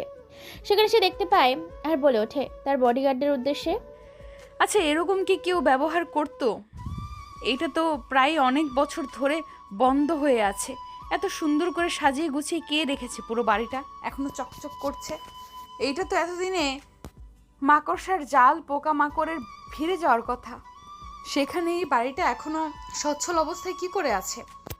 এই বিষয়ে আমরা কোনো কিছুই বলতে পারবো না। শ্রবণ স্যার আমাদের বলতে মানা করেছে, আর এই সব বিষয়ে সম্পূর্ণ শ্রবণ স্যার জানে। আচ্ছা, তোমরা কি বলতে পারবে শ্রাবণ আসলে কে? সে কোথা থেকে এসেছে? সে কি করে সেই দিন প্রাণে বেঁচে গেল? কি করে সে এতদিন কোথায় ছিল? আর সে কি করে জানলো যে আজকে আমরা বিয়ে করতে চলেছি আর আমি আঙ্কেলের বাড়িতে আছি? সরি ম্যাম, আসলে এই বিষয়ে আমরা তেমন কিছুই জানি না। শ্রবণ আসলে একজন মাফিয়া নয়, এটা বলতে পারি, তবে উনি একজন। কথাগুলো বলতে গিয়ে থেমে যায় মহিলা বডিগার্ড। মায়া প্রকোচকে সেদিকে তাকায়। কি বলতে গিয়ে থেমে গেল সেটা জানার জন্য মায়া কৌতূহল নিয়ে আবার বলে ওঠে, আচ্ছা, তুমি কি বলতে গিয়ে থেমে গেলে? শ্রাবণ আসলে কে? সত্যি করে বলো, ওর পরিচয় কি? কোথা থেকে এসেছে এই শ্রাবণ? মহিলা বডিগার্ডটি আরও কিছু বলতে যাবে, কিন্তু তার আগেই পেছন থেকে পুরুষ কণ্ঠে কেউ একজন মুচকি এসে বলে ওঠে, আমি তো আগেই বলেছি মায়া, সময় হলে সবটা জানতে পারবে। সময়ের আগে আমার পরিচয় খুঁজতে গেলে নিজেকে হারিয়ে ফেলবে রহস্যময় সেই গোলক ধাঁধার ভেতরে। সব কিছু তোমার সামনে রাখা আছে, শুধু পৃষ্ঠাগুলো উল্টে উল্টে তোমায় দেখতে হবে। ধাঁধার সূত্র, বইয়ের অঙ্কন, ছবি শুধু তোমাকে মেলাতে হবে, তবেই তুমি তোমার ফ্যামিলিকে ফিরে পেলেও পেতে পারো। হা হা হা। কথাগুলো বলে সেখান থেকে বেরিয়ে পড়ে শ্রাবণ। শ্রাবণের পেছনে আরও 10টা গাড়ি বেরিয়ে পড়ে। শ্রাবণ গাড়িগুলো নিয়ে প্রায় শহরের শেষ প্রান্তে চলে এসেছে। সেখানে দেখতে পায় একটা ফ্যাক্টরিতে কোনো রকম পারমিশন ছাড়া পুরো দলকে নিয়ে ভেতরে ঢুকে দেখতে পায় বেআইনি অস্ত্র শস্ত্র, বিভিন্ন রকম বেআইনি কাজকর্ম সেখানে করা হচ্ছে। কোনো কথা ছাড়াই শ্রাবণ বলে ওঠে, পুরো ফ্যাক্টরিটা সেল করে দাও। যারা যারা মাতব্বরি করবে তাদের জবানবন্দি নিয়ে এই লাভার আগুনে তাদের ফেলে দেবে। শ্রাবণের কথা মতো দ্রুত তারা কাজ করা যারা পালিয়ে যাচ্ছিল তাদেরকে গুলি করে সেখানে মেরে ফেলে আগুনের লাভার ভেতরে। আসলে সেখানে বন্দুক, বুলেট, বিভিন্ন প্রকার বম, গুলি এইসব চোরের কারবারি কাজ চলছিল ফ্যাক্টরিতে, যেগুলো সরকারের অনুমতি ছাড়া। আর এই ফ্যাক্টরির মালিক হচ্ছে মির্জা সাহেব। মুচকি হাসি দিয়ে সেখান থেকে বেরিয়ে পড়ে। কিছুক্ষণ পর মির্জা সাহেবের ফোনে রং নাম্বার থেকে কেউ একজন কল করে বলে ওঠে, মির্জা সাহেব, কী অবস্থা? আপনার প্রথম উপার্জনের ধাপ সবেমাত্র বন্ধ করলাম। নিজেকে বাঁচাতে চাইলে আন্ডারগ্রাউন্ডে চলে যান, নয়তো প্যান্টটা খুললে আর প্যান্টটা পরার সময় পাবেন না। হা হা হা। কথাটা বলে ফোনটা কেটে দেয়। কথাটা শুনে সোফার উপর ধপ করে বসে পড়ে মির্জা সাহেব। মির্জা সাহেবের এমন অবস্থা দেখে আলতাফ হোসেন বলে ওঠে, কি হয়েছে ভাই, তুমি এমন করছো কেন? আরে চুপ শালা বলদ, তোদের দ্বারা কিচ্ছু হবে না। তোরা শুধু নিতে জানোস, দিতে জানোস না। আজ এটা চাই, ওটা চাই, আজ মাগির কাছে যাব, কালকে মদ খাবো, কি করব, এক এক দিন এক রকম ভাব। আমার কাছ থেকে টাকা নিস, এদিকে তোর খেয়াল রাখছিস। আমাদের যে বেআইনি কোম্পানিটা ছিল সেটা ফ্যাক্টরিতে বন্ধ করে দিয়েছে কেউ একজন। কথাটা শুনে চমকে যায় আলতাফ হোসেন। শ্রাবণ রুমের মধ্যে বসে ব্ল্যাক কালারের একটা সিগারেট খাচ্ছে। সামনে রাখা আছে অসংখ্য রাস্তার ম্যাপ ও কিছু ঘটনার ফুটেজ। সেগুলোকে কয়েকজন সফটওয়্যার ইঞ্জিনিয়ার এবং শ্রাবণ নিজে একসাথে মিলাচ্ছে। অন্যদিকে যে করেই হোক শ্রাবণের বলা সেই কথাগুলোকে আমায় খুঁজে বের করতে হবে। কেন সে আমায় এই কথাগুলো বলল? ফিরে পেলেও পেতে পারি আমার পরিবারকে। এ কথা দ্বারা সে কি বুঝিয়েছে? আদৌ আমার বাবা মা মরেছে তো? আমার ফ্যামিলি আবার বেঁচে নেই তো? ও মাই গড, শ্রাবণকে আমায় ফলো করতে হবে। আচ্ছা, কে এই শ্রাবণ? নিশ্চয়ই আপনাদের জানার ইচ্ছে করছে। অবশ্যই জানাবো, চলুন তাহলে শ্রাবণের পরিচয়টা দিয়েই দিই। গল্পের শেষ মুহূর্তে শ্রাবণ এমন একজন যে দেশে ও দেশে বাইরে খ্যাতির পরিচয় দিয়ে সুফল একজন সাফল্য ব্যক্তি। তার পরিচয় খুঁজতে যাওয়া মানে নিজেকে কুমিরের সামনে ফেলা। শ্রাবণের পরিচয় কেউ জানতে গেলে মৃত্যুটা তার জন্য নিশ্চিত হবে, এইটুকু গ্যারান্টি দিতে পারি। মমতাজ চৌধুরী বিশাল বহুল বাড়ি, প্রায় হাজার হাজার billion billion million million crore crore টাকার মালিক। এত পরিমাণ তাদের টাকা যে তারা বলতে ভুলে যায় কোথায় কোন ব্যাংকে কত টাকা রাখা আছে। এক বাক্যে সারা বিশ্বের মানুষ চেনেন মমতাজ চৌধুরীকে, কেননা তার বিজনেস, প্রপার্টি এবং সফলতা শুধু বাইরের জগতে নয়, ইতিহাসের জগতে, বইয়ের জগতে এবং বাস্তব প্রশিক্ষণের মাধ্যমে। কথায় আছে না, যার যত বেশি সম্পদ তার তত বেশি টেনশন, আর যার যত সম্পদ নেই তার টেনশন নাই। মমতাজ চৌধুরী পুরো পরিবারকে নিয়ে বেশ সুখেই আছে, কিন্তু সুখটা বেশি দিন টিকলো না। মমতাজ চৌধুরী বুঝে গিয়েছিলেন তার ফ্যামিলির ওপর আক্রমণ হতে পারে হামলা। একটা রোড অ্যাক্সিডেন্ট, তার পরিবারের কয়েকজন সদস্য মারা যায়। সেই থেকে লোকের প্রতি 5 জন করে বডিগার্ড ঠিক করে রেখেছে, যে যখন বাইরে যায় তার সাথে বাইরে 5 জন করে যায়। অনেক দিন পর বাড়িতে একটা বিলাসবহুল পার্টি রেখেছে মমতাজ চৌধুরী। দেশ বিদেশে আত্মীয় স্বজন, পাড়া প্রতিবেশী, অফিসের কর্মচারী এবং বিজনেসম্যানরা এসেছে বাড়িতে নিজেদের একমাত্র নাতনির বার্থডে পার্টিতে। হইচই মাতিয়ে তুলেছে পুরো বাড়িটাকে। বেঁচে আছে শুধু মায়ার মা বাবা, দাদু দিদা এবং মায়ের ছোট্ট একটি ভাই। তাছাড়া পুরো বাড়িটাকে কোনো এক অজানা রহস্য গ্রাস করে নিয়েছে। রোড অ্যাক্সিডেন্টে তাদের ফ্যামিলি আরও কিছু সদস্য কবর দেশে তলিয়ে গেছে। চারিদিকে ছোট ছোট বাচ্চারা ছোটাছুটি করে খেলাধুলা করছে, কেউ গল্পগুজব করছে, কেউ নাচ গানে মেতে উঠেছে, কেউ হাসাহাসি করছে, কেউ পার্টিটাকে আরও মাতিয়ে তোলার জন্য বিভিন্ন কাজে দৌড়াদৌড়ি করছে। কেক কাটার সময় হয়ে গেছে। মমতাজ চৌধুরী বলে ওঠে, লেডিস অ্যান্ড জেন্টলম্যান, দূর দূরান্ত থেকে আসা আমার প্রিয় শুভাকাঙ্ক্ষী ব্যবসায়ী ও ভাই বোনেরা, পাড়ার প্রতিবেশী, আত্মীয় স্বজন এবং আমার অফিস কর্মচারী ব্যক্তিগণ, আমি মমতাজ আলী চৌধুরী গ্রুপ অফ ইন্ডাস্ট্রির একমাত্র মালিক। দেশ বিদেশে সহ সারা বিশ্বে আমাদের কোম্পানির নাম্বার 1 ও 1 নম্বরে স্থান আছে। শুরুতে এই উপলক্ষে আজকের এই পার্টি, তার সাথে কেন্দ্র করে আমার একমাত্র বড়নাত্রী মায়ার জন্মদিন। তাই আপনাদের দেশ বিদেশ থেকে নিমন্ত্রণ করে আনা হয়েছে। দেরি না করে অল্প সময়ের মধ্যে আমরা কেক কাটব। দাদু ভাই এদিকে আসো, এ নাও কেক কাটো। দাদু, আমি কেক কাটবো একটা শর্তে।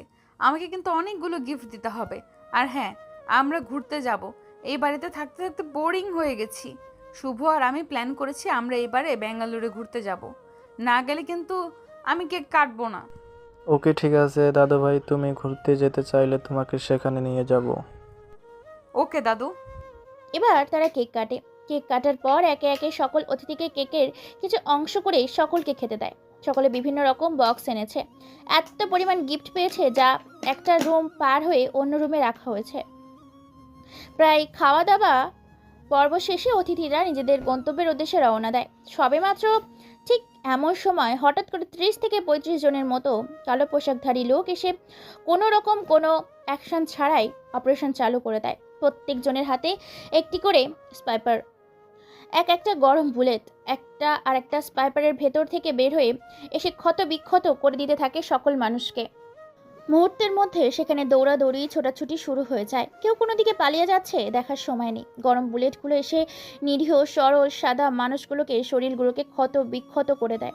গুলি লাগার সাথে সাথে ফ্লোরে পড়ছে। মুহূর্তের মধ্যে পুরো প্যান্ডেলটা যেন একটা লাশের শ্মশান ঘাট কিংবা লাশের কারখানায় পরিণত হয়। কয়েকটা বুলেট এসে লাগে মায়ের ছোট ভাই, তার মা এবং বাবার শরীরে। নিথর দেহগুলো পড়ে আছে ফ্লোরের ওপর। এগুলো দেখে মমতাজ চৌধুরী বুকে হাত দেয়। তাকে দেখে তার নাতি অঝরে কাঁদছে। নাতনিকে বাঁচানোর জন্য তার কাছে গিয়ে নাতনিকে দিয়ে সেখান থেকে পালিয়ে আসতে চেষ্টা করে। তখনই পেছন থেকে সব বডিগার্ডের বস বুলেট ছুঁড়ে বলে ওঠে, স্যার, আপনি মায়া ম্যামকে নিয়ে ওই পাশের গুপ্ত রাস্তা দিয়ে যেতে ধরেন, একদম গোপন আস্তানায় চলে যেতে পারবেন। আমি বাকিটা দেখছি। তখনই পেছন থেকে হঠাৎ একজন গুলি করে মমতাজ চৌধুরীকে। বাসটাতে গিয়ে গুলি খায় বডিগার্ডের স্যার, লিডার আমাকে বুলেট। মাফ করে দিবেন, আমি আপনাদের রক্ষা করতে পারিনি। আমি আমার দায়িত্বটা পালন করতে পারিনি। অজানা শত্রুরা খুব ভয়ঙ্কর। আমার মতে এগুলো আপনাদের খুবই পরিচিত শত্রু, যারা আপনাদের বাড়িতে খুব সহজেই প্রবেশ করতে পেরেছে। কেননা মেন গেটের দায়িত্বে আমি ছিলাম। আপনারা যাদের ইনভাইট করেছেন তাদের কার্ড দেখে আমি ভিতরে প্রবেশ করতে দিয়েছি এবং বাইরে থেকে গেট বন্ধ করে দিয়েছি। এছাড়াও আপনাদের নেমন্তন্ন করা মানুষগুলোর ভেতর থেকে আপনাদের এই অজানা পরিচিত শত্রুগুলো। দেখো বুলেট, তোমার কোনো কিছু হতে দিবে না। আমি নিজের চোখ দুটো খোলা রাখো, তোমাকে আমি হসপিটালে নিয়ে যাচ্ছি। স্যার, আমার কথা বাদ দেন। আমার ছেলে শ্রাবণ, যাকে আপনি বিদেশে পাঠিয়েছেন, তাকে নিয়ে আসেন। সেই আপনাদের সকল রকম বিপদ থেকে আল্লাহর রহমতে রক্ষা করবে। সে যেমন শক্তিশালী তেমন প্রখর বুদ্ধিমত্তার অধিকারী। দেখতে যতটা ভয়ঙ্কর ততটাই হিংস্র। সেই খুঁজে বের করতে পারবে এই অজানা রহস্যময় খুনিদের। আর শেষ কথাটা বলতে পারে না বডিগার্ড। বুলেট তার আগে হয়ে যায় কবর, দেশের চিরস্থায়ী বাসিন্দা। গোলাগুলির মাধ্যমে সময়ের সবার চোখের আড়ালে মমতাজ সাহেব তার নাতনি মায়াকে নিয়ে সেই গোপন রাস্তা ধরে গোপন গন্তব্যের উদ্দেশ্যে পৌঁছে যায়। এতদিন এই গোপন আস্তানায় সম্বন্ধে কেউ জানতো না, শুধু জানতো বুলেট এবং মমতাজ সাহেব। ভীষণ রকমের ভয় পেয়ে আছে মায়া। মায়া অলরেডি জ্ঞান হারিয়ে ফেলেছে। এরই মধ্যে মমতাজ সাহেব নিজের পকেট থেকে ফোন বের করে কল করে অজানা নাম্বারে। ফোনটা রিসিভ করতে মমতাজ বলে ওঠে, হ্যালো শ্রাবণ, কোথায় তুমি? দ্রুত বিদেশ থেকে দেশের উদ্দেশ্যে রওনা দাও, সোজা আমার বাড়িতে। তোমার খুবই প্রয়োজন তোমার এই মুহূর্তে আমাকে। পুরো বাড়িতে আমার শ্মশান ঘাট লাগিয়ে দিয়েছে অজানা কিছু মাফিয়া খুনি। তোমার বাবা মারা গেছে। আমাদের রক্ষা করতে গিয়ে নিজের বাবার খুনের প্রতিশোধের সাথে তোমার বাবার দায়িত্বকে রক্ষা করতে তোমাকে দেশে ফিরতে হবে। কি বলো দাদু, হঠাৎ করে আক্রমণ, তাও আবার আমার বাবা মারা গেছে? তুমি যেখানে আছো সেখানেই থাকো। আর হ্যাঁ, কলটা কাটার প্রয়োজন নেই, আমি রওনা দিচ্ছি। কলটা কেটে সেখানে রেখে দেয়। আর শ্রাবণ বিদেশের মাটি থেকে দেশের উদ্দেশ্যে রওনা দেয়। প্রায় বিদেশের মাটি থেকে 18টা হেলিকপ্টার আকাশে উপরে উড়াল দিয়েছে। প্রায় ঘন্টা তিনেকের মধ্যেই 18টি হেলিকপ্টার ল্যান্ড করে বাংলাদেশের মাটিতে। সেখান থেকে প্রায় 45টার বেশি কালো ব্ল্যাক কালারের রোলস রয়েলস কার সেখানে উপস্থিত হয়, যার বর্তমান বাজার দরে এক একটা কারের মূল্য 6 থেকে 10 কোটি টাকার মধ্যে। শ্রাবণ বলে ওঠে, দাদু, আমি চলে এসেছি দেশের মাটিতে। তোমরা তোমাদের গোপন আস্তানা থেকে এখন বের হতে পারো। এতক্ষণে সমস্ত বাড়ি ফাঁকা আছে। যেমন কেউ বেঁচে নেই, তেমনি সেই অজানা খুনিরাও তাদের নিজেদের জীবন নিয়ে চলে গেছে। তোমরা বের হতে হতে আমি পৌঁছে যাব তোমাদের বাড়িতে। কথাগুলো বলে ফোন কেটে দেয়। তারপর ড্রাইভারকে বলে মমতাজ চৌধুরীর বাড়ির উদ্দেশ্যে রওনা দেয়। গাড়িগুলো নিয়ে মাত্র কয়েক মিনিটের মধ্যেই বাড়িতে 35 থেকে 45টার বেশি গাড়ি প্রবেশ করে। রোলস রয়েস ঘরের ভেতর থেকে বের হয়ে আসে।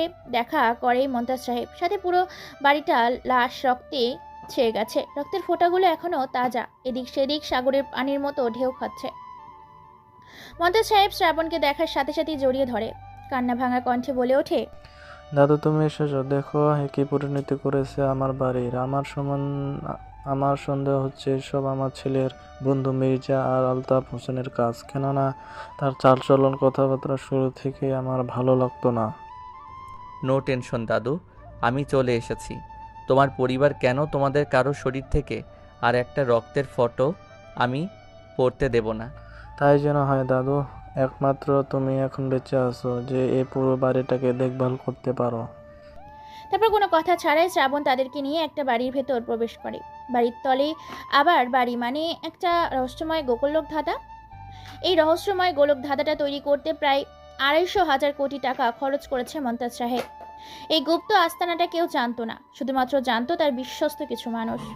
বলতে ভুলে গেছি, শ্রাবণ দেখতে কেমন, চলুন শুনে আসি তাহলে। শ্রাবণ দেখতে ভীষণ রকমের ভয়ঙ্কর এক মানুষ, চোখগুলো লাল রক্তবর্ণ কালার, দেখতে গরুর মতো বড় বড়, উজ্জ্বল ফর্সা গায়ের রং, চুলগুলো সিল্কি সিল্কি স্টাইলিশ করে উপর দিয়ে আঁচড়ে নেওয়া। দেখতে দেখতে কেমন যেন বিদেশিদের মতো শরীর স্বাস্থ্য, চাপদারি, বডি ফিটনেস বেশ ভালো, উচ্চতার দিক দিয়ে একদম পারফেক্ট। এখনো জ্ঞান হারিয়ে কোলের উপরই বসে আছে মায়া। প্রথম দেখায় শ্রাবণের ভালো লেগে যায় মায়াকে। দুজনকেই বেশ মানিয়েছে, যাকে বলে খাপে খাপ। বাংলা কথায় মমতাজের বাপ। নয়ন ভরা আকর্ষণীয় দৃষ্টিতে তাকিয়ে আছে শ্রাবণ মায়ার দিকে। এটা দেখে মুচকি একটা হাসি দিয়ে মমতাজ সাহেব বলে ওঠে, কি দাদু ভাই, তোমার চোখের পাতা ফেলবে নাকি এভাবে তাকিয়ে দেখবে আমার এই সুন্দর নাতির দিকে? তা এতক্ষণ ধরে কি দেখলে? কথা শুনে বেশ খানিকটা লজ্জা পায় শ্রাবণ। তারপর শ্রাবণ বলে ওঠে, দাদু তোমরা এখানে থাকো, এখানে তোমরা পুরোপুরি সেফ। আমি যে শহরে এসেছি সেটা যেন কেউ জানতে না পারে। আমার পরিচয় কেউ জানতে পারবে না যতক্ষণ না আমি দিচ্ছি। তারপর শ্রাবণ আর কোনো কথা না বলে শ্রাবণ বেরিয়ে পড়ে তার নিজ গন্তব্যের উদ্দেশ্যে। পকেট থেকে ফোন বের করে শ্রাবণ বলে ওঠে কোনো এক ব্যক্তিকে, জেসমিন কোথায় আছো তুমি? পুরো সিসিটিভি ফুটেজগুলো চেক করো, দরকার হলে প্রয়োজন পড়লে পুরো টিমকে নিয়ে আসো। তবু আমার চাই। ওকে বস, ঠিক আছে, আমরা দেখছি ব্যাপারটা। প্রতিটা সিসিটিভির ফুটেজ আমরা কালেক্ট করেছি। কয়েকটা সিসিটিভির ফুটেজ আমরা হ্যাক করে নিয়েছি রাস্তার পাশে, যেগুলো ছিল শুরু থেকে। সমস্ত সিসিটিভির ফুটেজ এক করতে কয়েকদিন সময় লাগবে।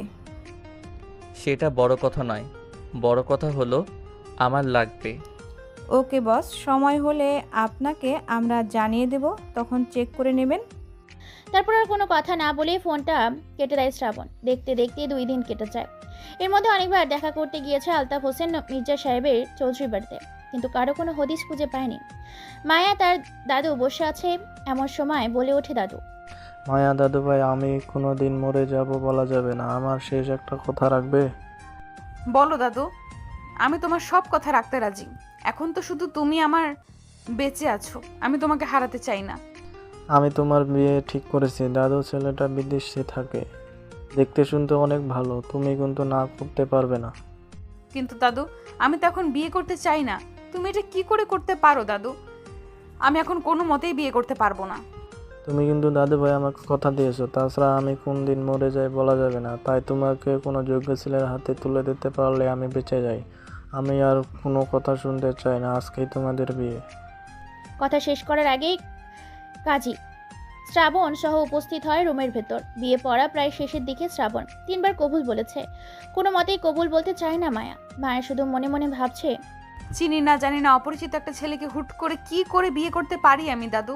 এটা আমার সাথে কি করে করতে পারো? তখনই মায়ার ভাবনাকে ভেঙে গুড়িয়ে একাকার করে দিয়ে দাদু বলে ওঠে, কবুল কবুল কবুল। একদমে 3 কবুল বলে বিয়ে সম্পূর্ণ হওয়া শেষ মুহূর্তে সেখানে এসে হাজির হয় আলতাফ হোসেন, তার ছেলে আলম আর মির্জা সাহেব। আলতাফ সাহেব আস্তে আস্তেই বলে ওঠে, আঙ্কেল, এটা আপনি কি করলেন? আপনি মায়ের সাথে বিয়ে দিয়ে দিলেন। ওর বাবা আর আমি ঠিক করেছিলাম আমার ছেলে আলমের সাথে ওর বিয়ে দেব। এছাড়া আপনার সাথে আমরা কথা বলছিলাম, আর আপনি কি না? এটা হয় না আঙ্কেল, এই বিয়ে আমরা মানি না। তোমার মানা বা না মানা আমার কোনো কিছুই যায় আসে না। আমার নাতনি, আমার বাড়ি, আমি কাকে কোথায় কোন সময় বিয়ে দেবো সেটা কি তোমার কাছ থেকে ঠিক করবো? তুমি নেমন্ত্রণ পেয়েছো, নেমন্ত্রণ খেয়ে নিজের রাস্তা মাপো। আঙ্কেল, আপনি কিন্তু আমাকে অপমান করছেন। মা বাবা মরা মেয়েটা এত তাড়াতাড়ি বিয়ে দেওয়ার দরকার কি ছিল? আলতাফ, যেটা করছি সেটা আমি বুঝে শুনে করেছি। তুমি এত জ্ঞান না দিয়ে এই জ্ঞানটা জমা রেখে নিজের কাজে ব্যয় করো। কাজটা আঙ্কেল আপনি ভালো করলেন না। এর পরিণাম কতটা ভয়ঙ্কর হতে পারে আপনি ভাবতেও পারবেন না। এই বলে সেখান থেকে বেরিয়ে পড়ে আলতাফ হোসেন এবং তার ভাই ছেলে। এদিকে শ্রাবণ আর মায়াকে নিয়ে গল্পগুজব করতে থাকে, একে অপরের সাথে পরিচয় করিয়ে দিতে থাকে।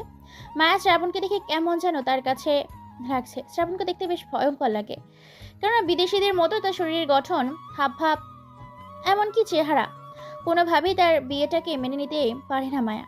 সে ভাবতে পারে না অপরিচিত একটা ছেলেকে সে বিয়ে করেছে। এরই মধ্যে তার দাদু বলে ওঠে, কালকে তোমাদের হানিমুনে যাওয়ার জন্য আমি টিকিট কেটেছি, তোমরা কালকে হানিমুনে যাবা। কিন্তু দাদু, এত তাড়াতাড়ি এত কিছুর প্রয়োজন ছিল না। সবে তো মাত্র বিয়ে করলাম, কয়েকদিন পর গেলে মনে হয় ভালো হতো।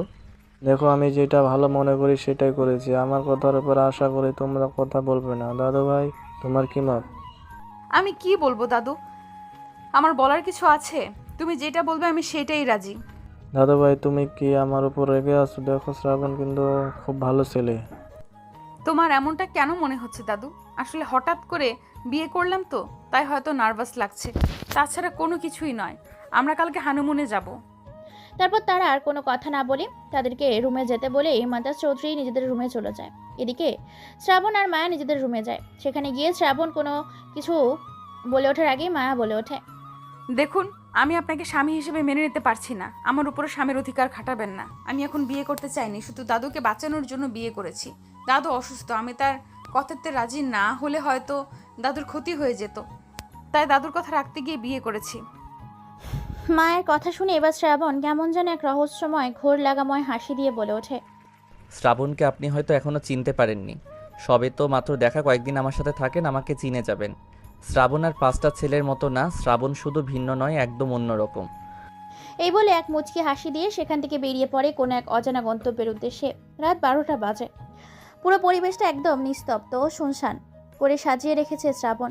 রুমের ভেতরে প্রবেশ করতেই তাদের CCTV camera head commando jasmine বলে ওঠে, স্যার আপনার কথা মতো আমরা সকল ফুটেজ একত্রে করে মিলিয়েছি এবং সেখানে দেখতে পেয়েছি মমতাজ সাহেবের ছেলে বন্ধু আলতাফ হোসেন ও তার পুরো পরিবার হত্যাকাণ্ডের সাথে জড়িত আছে। কালো মুখোশ এবং কালো পোশাকধারী ব্যক্তিগুলো হচ্ছে তারা 3জন ব্যক্তিগুলোর ভাড়াটে গুন্ডা। এক একজনকে প্রায় 3 থেকে 4 লক্ষ টাকার বিনিময়ে এখানে ভাড়া করে নিয়ে এসেছে শার্প শুটার। আর হ্যাঁ স্যার, তাদের মধ্য থেকে 3 জন ছেলেকে আমরা এখানে তুলে এনেছি। ওকে, বেস্ট অফ লাক, খুব সুন্দর কাজ করেছো। এখন শুধু আমাকে ছেলেগুলোর কাছে নিয়ে যাও। তাদের পেট থেকে আমি সমস্ত কথা বের করতে চাই, জানতে চাই এর পেছনে মূল উদ্দেশ্য কী। ওকে স্যার, ঠিক আছে। এরপর বদ্ধ একটা রুমে নিয়ে যায় শ্রাবণ। সেখানে অত্যাচার ও টর্চার করার জন্য রাখা আছে বিভিন্ন ধরনের অস্ত্র, সরঞ্জাম ও যন্ত্রপাতি। এই অস্ত্রগুলো যখন ইউজ করব তখন এক একটা নাম উল্লেখ করে দিব। প্লাবন রুমের ভেতর প্রবেশ করতে ছেলেগুলোর উদ্দেশ্যে বলে ওঠে, তোরা কে সেটা আমার জানার প্রয়োজন, তোরা কেন এখানে এসেছিস সেটাও আমার জানার প্রয়োজন নেই, কেননা আমি আগে থেকে সবটা জানি। তোরা যার হয়ে কাজ করেছিস তার মূল উদ্দেশ্যটা কি সেটা শুধু বল, যদি প্রাণে বাঁচতে চাস। শ্রাবণ কথা শুনে ছেলেগুলো হাসতে থাকে। ছেলেগুলোর হাসি যেন শ্রাবণের ভালো লাগেনি। হাসতে হাসতে একটি ছেলে বলে ওঠে, তুই কি ভেবেছিস তুই বলবি আর আমরা সব বলে দেব? সেটা কোনোদিন সম্ভব নয়। আমাদের 5 লক্ষ টাকার বিনিময়ে হায়ার করে এনেছিল গণহত্যা চালানোর জন্য, সেটা করে দিয়েছি। কিন্তু তুই ভুল করলি, আমাদের তুলে এনে নিজের মৃত্যুটাকে নিজে ডেকে আনলি তুই। কে কার মৃত্যু ডেকে আনছেন সেটা না হয় কিছুক্ষণ পরে টের পাবি। বলবো না তোকে, তোর কি করার আছে কর তো দেখি। দেখি তোর কত সাহস। যা, তুই মারবি তো আমাদের মার, দেখি তুই কত আমাদের অত্যাচার করতে পারিস। এই বলে ছেলেগুলো হাসতে থাকে। শ্রাবণ আর কোনো কথা না শুনে পাশে রাখা একটা লোহার শিক নিয়ে তৈরি করা গচা দিয়ে মারে এক কোপ পায়ের মধ্যে। মুহূর্তের মধ্যেই পায়ের তালু ভেদ করে এফোর ওফোর হয়ে যায় সেই লোহার শিক দিয়ে তৈরি করা গোচাটা। আবার সেটাতে বের করে নিয়ে আসে লোহার শিকগুলোর সাথে সাথেই পায়ের মাংসগুলো বের করে নিয়ে আসে সেই গোচাটা। হাতের ইশারা দিতেই একটা ভাঙা কাচের বোতল আগুনে পুড়িয়ে সেটাকে লালে পরিণত করে। তারপর সেই কাচের টুকরা দিয়ে ছেলেগুলোর 2 ঠোঁট কেটে ফেলে, সাথে সাথেই 2 কান, তারপর লজ্জাস্থান, একসাথে 3 জনের। তারপর সেই 3টা ছেলেকে দুধের সাগরে চুবিয়ে সেখান থেকে তুলে নেওয়া হয়। তারপর একটা ঘন মোটা লোহার খাঁচায় আটো জায়গায় বন্দি করা হয়। সেখানে ছেড়ে দেওয়া হয় বিষাক্ত ধরনের সেই সব সাপগুলোকে। তাদের মধ্যে আছে রাসেল ভাইপার, আছে কিং কোবরা, আছে শালগ্রামা, কাল গহনা, লাল গহনা এবং দুধ গহমা। একটা সাপ এক এক রকমের বিষাক্ত। তারপর সেখানে ছেড়ে দেয় বিচ্ছু এবং মানুষের ভয়ঙ্কর খেলায় মেতে উঠে সকলে মিলে। সেগুলো আবার ভিডিও করতে থাকে নেট দুনিয়ে ছেড়ে দেবে বলে। ছেলেগুলো চিৎকার, আর্তনাদ এবং সাপ আর বিছুর খেলায় মেতে ওঠে পরিবেশটা। হো হো করে হাসতে থাকে। সকলে মিলে মজায় মেতে ওঠে। তারা সকলে মিলে সাপের এক একটা দংশনে ছেলেগুলো চিৎকার করছে আর তাদের এই রকম অস্থির খেলায় মেতে ওঠে শ্রাবণ সহ সকলে। শ্রাবণ বলে ওঠে, এগুলো সব ভিডিও করে রেখে দাও, আমার স্ত্রী মায়া চৌধুরীকে এসব দেখাবো। কয়েকদিনের ভেতরে সমস্ত অপরাধীকে আমি জেলখানার 4 দেয়ালের ভেতরে দেখতে চাই। শ্রাবণ রাতে চলে আসে বাড়িতে। তারপর মায়ের পাশেই ঘুমিয়ে যায়। সকালে মায়া ঘুম থেকে উঠে দেখতে পায় শ্রাবণ তাকে জড়িয়ে ধরেছে। এটা দেখে মায়া এক চিৎকার মারে। শ্রাবণের চিৎকার শুনেই বলে ওঠে, জাস্ট জড়িয়ে ধরেছি তোমাকে, কিস তো আর করিনি যে এত জোরে চিৎকার করলে। Just shut up. কিস কেন? আমাকে জড়িয়ে ধরতেও দিব না। তোমার সাহস কি করে হয় আমাকে জড়িয়ে ধরার? ধুর বালের, আর ভালো লাগে না। কেউ আর কোনো কথা না বলে শ্রাবণ ফ্রেশ হওয়ার জন্য বাথরুমে যায়। শ্রাবণ ফ্রেশ হয়ে রেডি হয়ে নেয়। এরই মধ্যে মায়া গিয়ে গোসল করে বাথরুম থেকে বের হয়। মায়া শুধু শরীরে একটা টাওয়াল পেঁচিয়ে রুমের মধ্যে আসে। মায়া মনে করেছিল এখনও অবিবাহিতা, আগের মতোই আছে। সে ভুলে গিয়েছিল যে এখন বিবাহিতা, তার রুমেও একজন থাকে। যখনই সে তার চরিত্রকে চাওয়ারটা খুলতে যাবে তখনই আয়ায় দেখতে পায় শ্রাবণকে। শ্রাবণ চোখে তাকিয়ে আছে এক দৃষ্টিতে তার দিকে। এটা দেখে মায়া মারে এক চিৎকার আর বলে ওঠে, আপনার লজ্জা করে না অসহায় একটা মেয়ের দিকে এইভাবে তাকিয়ে থাকতে? যেভাবে দেখছেন তাতে তো মনে হচ্ছে জীবনেও নিজের চোখ দিয়ে কোনো মেয়েকে দেখেননি। হা হা হা, হাজার হাজার মেয়ে দেখেছি এবং মেয়েদেরকে আমার সাথে ঘষা মেশাও করতে দেখেছি, বাট এভাবে তো কোনো দিন দেখিনি, আজকেই প্রথম। তবে যাই বলো, দেখতে কিন্তু ওয়াও।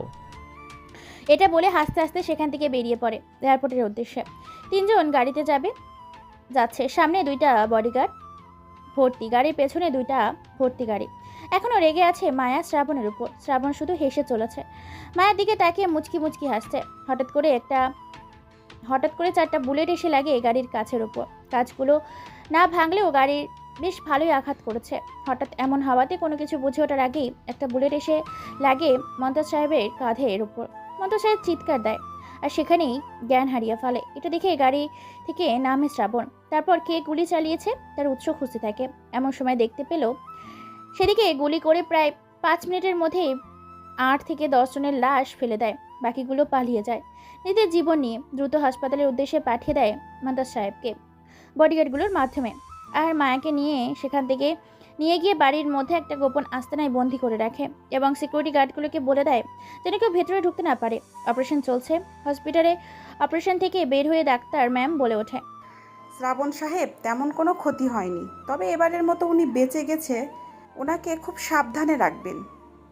ওকে ডাক্তার সাহেব, আমি ওনাকে নিয়ে গেলাম। ওনাকে এখানে রাখা যাবে না, ওনার বিপদ আছে। ওনার প্রয়োজনীয় জিনিসগুলো আপনি রাতের আধারে গোপনে আমাকে দিয়ে আসবেন। ওকে ঠিক আছে শ্রাবণ সাহেব। খুব সতর্কতার সাথে রাতের আধারে সেখান থেকে নিয়ে যায় মমতাজ সাহেবকে সবাই মৃত বলে জানে, কেননা শ্রাবণ একটা লাশের কারখানা থেকে নিয়ে এসে মমতাজ সাহেব বলে চালিয়ে দেয়। বেশ মিডিয়ার সামনে সারা বিশ্বে মানুষ জানে মরে গেছে এবং শুধু বেঁচে আছে মায়া একাই। শ্রাবণকে বাবার খুনি বলে গালি দেয়। শ্রাবণ সে আর সহ্য করতে পারে না। এদিকে শ্রাবণ সকল প্রমাণ একত্রিত করে এক জায়গায় করে মায়াকে দেখাবে বলে অন্যদিকে আলতাফ হোসেনের জোর করে বাড়িতে ভেতরে প্রবেশ করে। সিকিউরিটি গার্ডগুলো বাধা দিলেও বাধা উপেক্ষা করে ভেতরে ঢুকে দরজা বন্ধ করে দেয়। ভেতরে গিয়ে মায়ের সাথে কথা বলে। সেখান থেকে বলে ওঠে আলতাফ হোসেন, মায়াকে তুমি কোথায় বেরিয়ে আসো, তোমাকে আমি নিয়ে যেতে এসেছি। শ্রাবণ তোমাকে বাঁচতে দেবে না। তোমার সকল সম্পত্তি পাওয়ার জন্য শ্রাবণ তোমার পুরো পরিবারকে খুন করেছে আর গোপনে চালিয়ে দিয়েছে অ্যাক্সিডেন্ট বলে। আঙ্কেল এসব আপনি কি বলছেন?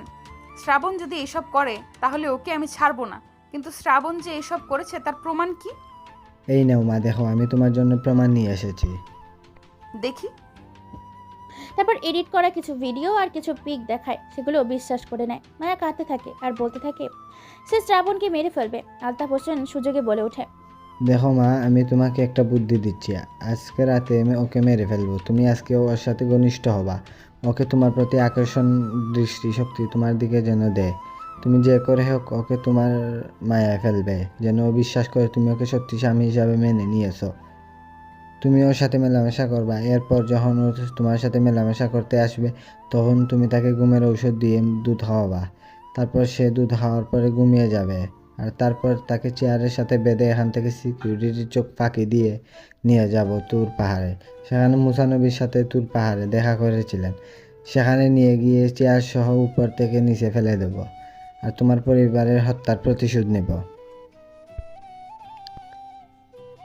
ঠিক আছে আঙ্কেল, আমি আজকে তার ভোগের পণ্য হব, তবুও তাকে আমি পৃথিবী থেকে সরিয়ে দেব। আমি আমার বাবা মার খুনের প্রতিশোধ নিতে আমার সব কিছু বিলিয়ে দিতে রাজি আছি। তারপর আলতাফ সাহেব সেখানে আর কোনো কথা না বলে বেরিয়ে পড়ে। রাত 10টা। বেশ রূপবতী, গুণবতী, অপ্সরী, সুহাসিনী, জান্নাতের হুরপরির মতো সেজেগুজে খাটের উপর বসে আছে। পরনে তেমন কিছুই নেই। কালো রঙের একটা নাইট ড্রেস পরে আছে মায়া। চুলগুলো খোপা করে গাছা ফুলের বেলি দিয়ে সুন্দর করে সেজেছে। রুমের ভেতর শ্রাবণ ঢুকতেই ক্রাশ খায়। শ্রাবণ মুচকি এসে বলে ওঠে, কি ব্যাপার ম্যাম, আজকে এত সাজুগুজু করে? আমি তো এসব দেখে কন্ট্রোল হারিয়ে ফেলবো। আমি কি কাউকে মানা করেছি আমার কাছে আসতে? আমি কি ভালোবাসার যোগ্য না? আমিও চাই আমার স্বামীকে ভালোবাসতে, কিন্তু আমার স্বামী তো আমাকে ভালোবাসে না। যদি ভালোবাসতো তাহলে সত্যিই সে আমাকে আজকে এই রাতে ভালোবাসা দিত। সত্যি? 3 সত্যি। কিন্তু একটা শর্ত আছে, আমার কাছে আসতে হলে আগে এই দুধটা খেতে হবে, কারণ কোনো কিছু করার আগে একটু মধু মিষ্টি মুখ করতে হবে না? ওকে, ঠিক আছে। শ্রাবণ দুধটা খেয়ে নেয়। তারপর মায়াকে কোলে তুলে নিয়ে খাটের উপর রাখে। তারপর মায়ার ঠোঁট দুটো ধরেই চুমু খেতে থাকে। সারা শরীরে চুমু দিতে দিতে ধীরে ধীরে নিচে নামতে থাকে। এমন সময় তার চোখ বন্ধ হয়ে আসতে থাকে। এক পর্যায়ে শ্রাবণ ঘুমিয়ে যায়। এর মধ্যে মায়া আলতাফ হোসেনকে ফোন করে। সমস্ত সিকিউরিটি গার্ড তখন ঘুমাচ্ছে। সবার চোখে ফাঁকি দিয়ে শ্রাবণকে চেয়ারে বেঁধে নিয়ে হেলিকপ্টার করে তুর পাহাড়ে নিয়ে আসে। তারপর শ্রাবণের চোখে জল সেটে দেয়। শ্রাবণ মিটমিট করে চোখ খুলে নিজেকে আবিষ্কার করে খোলা আকাশের নিচে। এটা দেখে শ্রাবণ বলে ওঠে, এ কি, আমি এখানে কি করে? আমি তো রুমের মধ্যে। তখনই কারো হাসির আওয়াজ কানে আসে। মায়া, আলতাফ হোসেন, মির্জা জাফর আলম হাসতে হাসতে মায়া বলে ওঠে, কিরে, কেমন দিলাম তোকে? তোর সাথে কেমন গেম খেললাম? তুই আমাকে ভোগ করবি? আমার পুরো পরিবারকে মেরে ফেলে আমার সাথে সুখের সংসার করবি? আমার পুরো সম্পত্তিকে তুই ভোগ করবি? এটা তুই ভাবলি কি করে? মায়া, ওর কোনো কথা শোনার প্রয়োজন নেই। ওর মুখ টেপ মেরে দাও। শুধু আমরা বলবো আর এখান থেকে ফেলে দেবো। বেশি সময় নাই, দ্রুত করো। আলম, তুমি ওর মুখে একটা ট্যাপ মেরে দাও। ওকে এখান থেকে ফেলে দেবো। শালা জানোয়ারটা আমার পরিবারকে মেরেছে, আমার আদরের দাদুকে, আমার সম্পত্তি ভোগ করতে এসেছিল। আজকে ওকে বুঝিয়ে দেব মায়া মামুনি, ওর সাহস কি করে তোমার মতো একটা স্মার্ট মেয়েকে বিয়ে করার? কি অধিকার আছে ওর? তো কোনো কিছুই নেই। পরনে কাপড়টাও মনে হয় তোমার দাদুর দেওয়া। আমি ওর মুখটাও দেখতে চাই না। ওকে ফেলে দাও পাহাড়ের উপর থেকে। শ্রাবণ বলার জন্য ছটফট করছে, কিন্তু মুখে ট্যাব লাগার কারণে কথা বলতে পারে না। চেয়ারের সাথে হাত পাগুলো বেঁধে দেওয়া হয়েছে। মির্জা আর আলম দুজন মিলে চেয়ারটা পাহাড়ের ওপর থেকে ফেলে দেয়। কয়েক হাজার ফিট ওপর থেকে চেয়ারটা পড়তে থাকে। সবাই ওপরে থাকে, হাসতে থাকে। সকলে হাসির আওয়াজ তার কানে আসে। শ্রাবণ বুঝে গিয়েছে মৃত্যু তার নিশ্চিত। সে ভাবতে পারেনি এতটা বিশ্বাসঘাতকতা করবে মায়া তার সাথে। আর পরিবারকে বাঁচাতে এসে শ্রাবণ নিজেই তার পরিবারের হাতে মরতে বসেছে। অন্যদিকে শ্রাবণ মরে গেছে ভেবে সবাই হেলিকপ্টার করে আবার রওনা দেয় মায়ের বাড়ির উদ্দেশ্যে।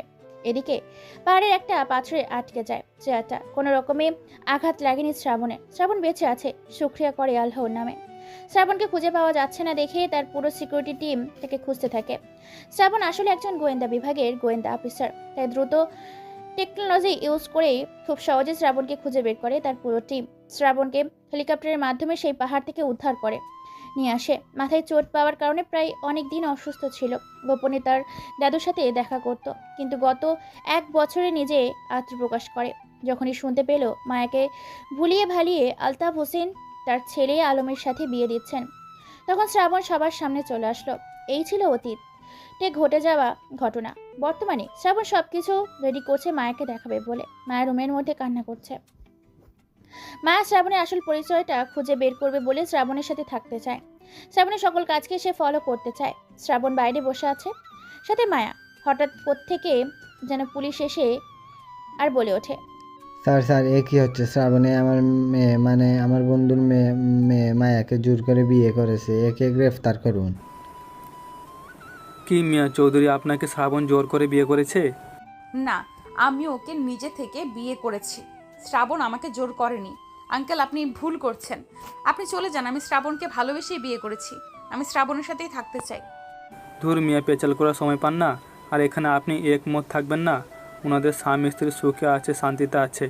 আপনি ওনাদের মাঝে হাড্ডিমে কাবাব হতে আসবেন না। যদি আর ওনাদের বিরক্ত করেন তাহলে আপনাকে আমরা গ্রেপ্তার করব। শ্রাবণ অবাক মায়ের আচরণে। তারপর আলতাফ সহ পুলিশ চলে যায়। শ্রাবণ অবাক হয়ে যায়। শ্রাবণ ঠিক করছে মায়াকে সব সত্যি ঘটনা বলে দিবে, তাই মায়ের হাত ধরে টানতে টানতে নিয়ে যায়। চারিদিকটা অন্ধকার। মায়া শুধু বারবার বলছে তাকে কোথায় নিয়ে যাচ্ছে শ্রাবণ। শ্রাবণ কোনো কথা বলে না।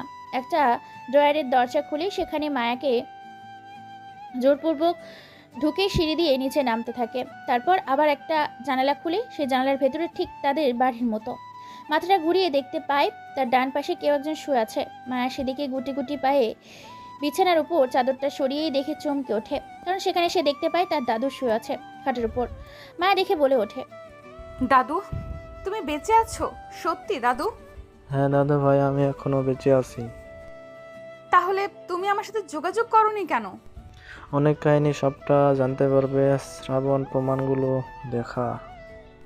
তারপর শ্রাবণ শুরু থেকে শেষ পর্যন্ত এক এক করে সকল ভিডিও দেখায়, কি করে তার বড় চাচা ও চাচি এবং তার ছোট ভাইকে মেরেছিল, তার বাবা মা সহ তাদের পরিবারের অন্যান্য ব্যক্তিগুলোকে মেরেছিল।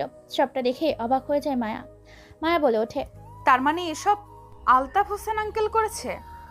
আর দাদু ভাই, তুমি এতদিন শ্রাবণকে ভুল বুঝেছিস। আসলে শ্রাবণ কোনো মাফিয়া বা গুন্ডা নয়, সে হচ্ছে লন্ডনের একজন সুপার সাইবার পুলিশ। তুমি যে এতদিন ওর আশেপাশের লোকগুলোকে দেখছিলে, সেগুলো প্রত্যেকটা হচ্ছে এক একজন গোয়েন্দা বিভাগের পুলিশ অফিসার। শ্রাবণ এর বাবা হচ্ছে আমাদের বুলেট সাহেব। আমি তাকে অস্ট্রেলিয়া পাঠিয়েছিলাম লেখাপড়া করতে। সেখান থেকে সে দেশে ট্রান্সফার করে ওখানকার পুলিশ অফিসার হয়ে যায়। আমরা সব কিছু হারিয়ে ফেলার পর তাকে এখানে নিয়ে আসি আর প্ল্যান করে তোমার সাথে বিয়ে দিই, যাতে আমাদের সকল সম্পত্তি বাঁচাতে পারে আলতাফের হাত থেকে। দাদু, সময় এসে গেছে তার পুরো ফ্যামিলিকে ধরার। চারদিকে আমার পুরো 400 পুলিশ ফোর্স রেডি করা আছে। আজকে তাদেরকে গ্রেফতার করে নিয়ে যাব লন্ডনের মাটিতে। ওকে ঠিক আছে দাদা ভাই, আজকে এই চোর পুলিশ খেলাটা এখানেই শেষ করতে হবে। তাদেরকে অলরেডি আমার পুলিশ গ্রেফতার করেছে। লন্ডন থেকে তাদের গুলি করে হত্যা করার পারমিশন দিয়েছে। যদি তারা আমাদের উপর হামলা করে এবং তাদেরকে জীবিত অবস্থায় লন্ডন গিয়ে ফাঁসির কার্যালয়ে ঝুলানো হবে। মায়া তার দাদু সহ গাড়ি নিয়ে রওনা দেয়। তারা তিনজন মিলে কিছুক্ষণের মধ্যে সেখানে পৌঁছে যায়। গাড়ির ভেতর থেকে সর্বপ্রথম শ্রাবণ আর মায়া নামে, তারপর মন্তাজ সাহেব নামে। তিনজনকে দেখেই তারা তিনজন চমকে ওঠে। আলতা বলে ওঠে, তোমরা সবাই বেঁচে আছো, তার মানে তোমরা সব কিছু প্ল্যান করে এখানে এসেছো। জানোয়ার, তোর সাহস কি করে হয় আমার পরিবারের দিকে তোর হাত বাড়ানোর? আজকে তোর হাত কেটে নিব। তুই আমাকে এতদিন ভুল বুঝিয়েছিস আমার স্বামীর বিরুদ্ধে। আমি আমার স্বামীকে ভুল বুঝেছি, আমার দাদুকে বিশ্বাসঘাতক মনে করেছি। তোকে আজকে মেরে ফেলবো। এই বলে তাদেরকে কয়েকটা চড় মারি। জুতা দিয়ে মারতে মারতে গাল মুখ ফাটিয়ে ফেলেছে, নাক দিয়ে গড়গড় করে রক্ত পড়ছে। এরপর মার্ডার কেস হবে বলে সেখান থেকে জোরপূর্বক মায়াকে সরিয়ে নেয়। মায়া শ্রাবণকে জড়িয়ে ধরে শ্রাবণ বলে দেয়, ওদের শিকড় দিয়ে তিনজনকে 3টা হেলিকপ্টারের নিচে ফেলে দিয়ে উল্টো করে ঝুলিয়ে নিয়ে যাওয়া লন্ডনের দেশে। সেখানেই তাদের ফাঁসি দেওয়া হবে। শ্রাবণের কথা মতো একইভাবে তাদেরকে নিয়ে যাওয়া হয়। মায়া শ্রাবণের কাছে মাপ চায়। দুজন দুজনকে আবার ভালোবেসে নতুন করে খুব যত্ন করে তাদের বিয়ে দেওয়া হয়। ছাদে বসে আছে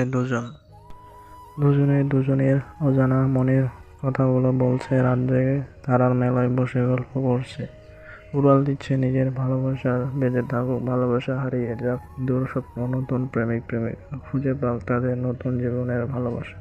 সমাপ্ত। গল্পটি এখানেই শেষ করছি। পরবর্তী গল্প আসার জন্য সবাই অপেক্ষা করুন। ধন্যবাদ সবাইকে। আল্লাহ হাফেজ।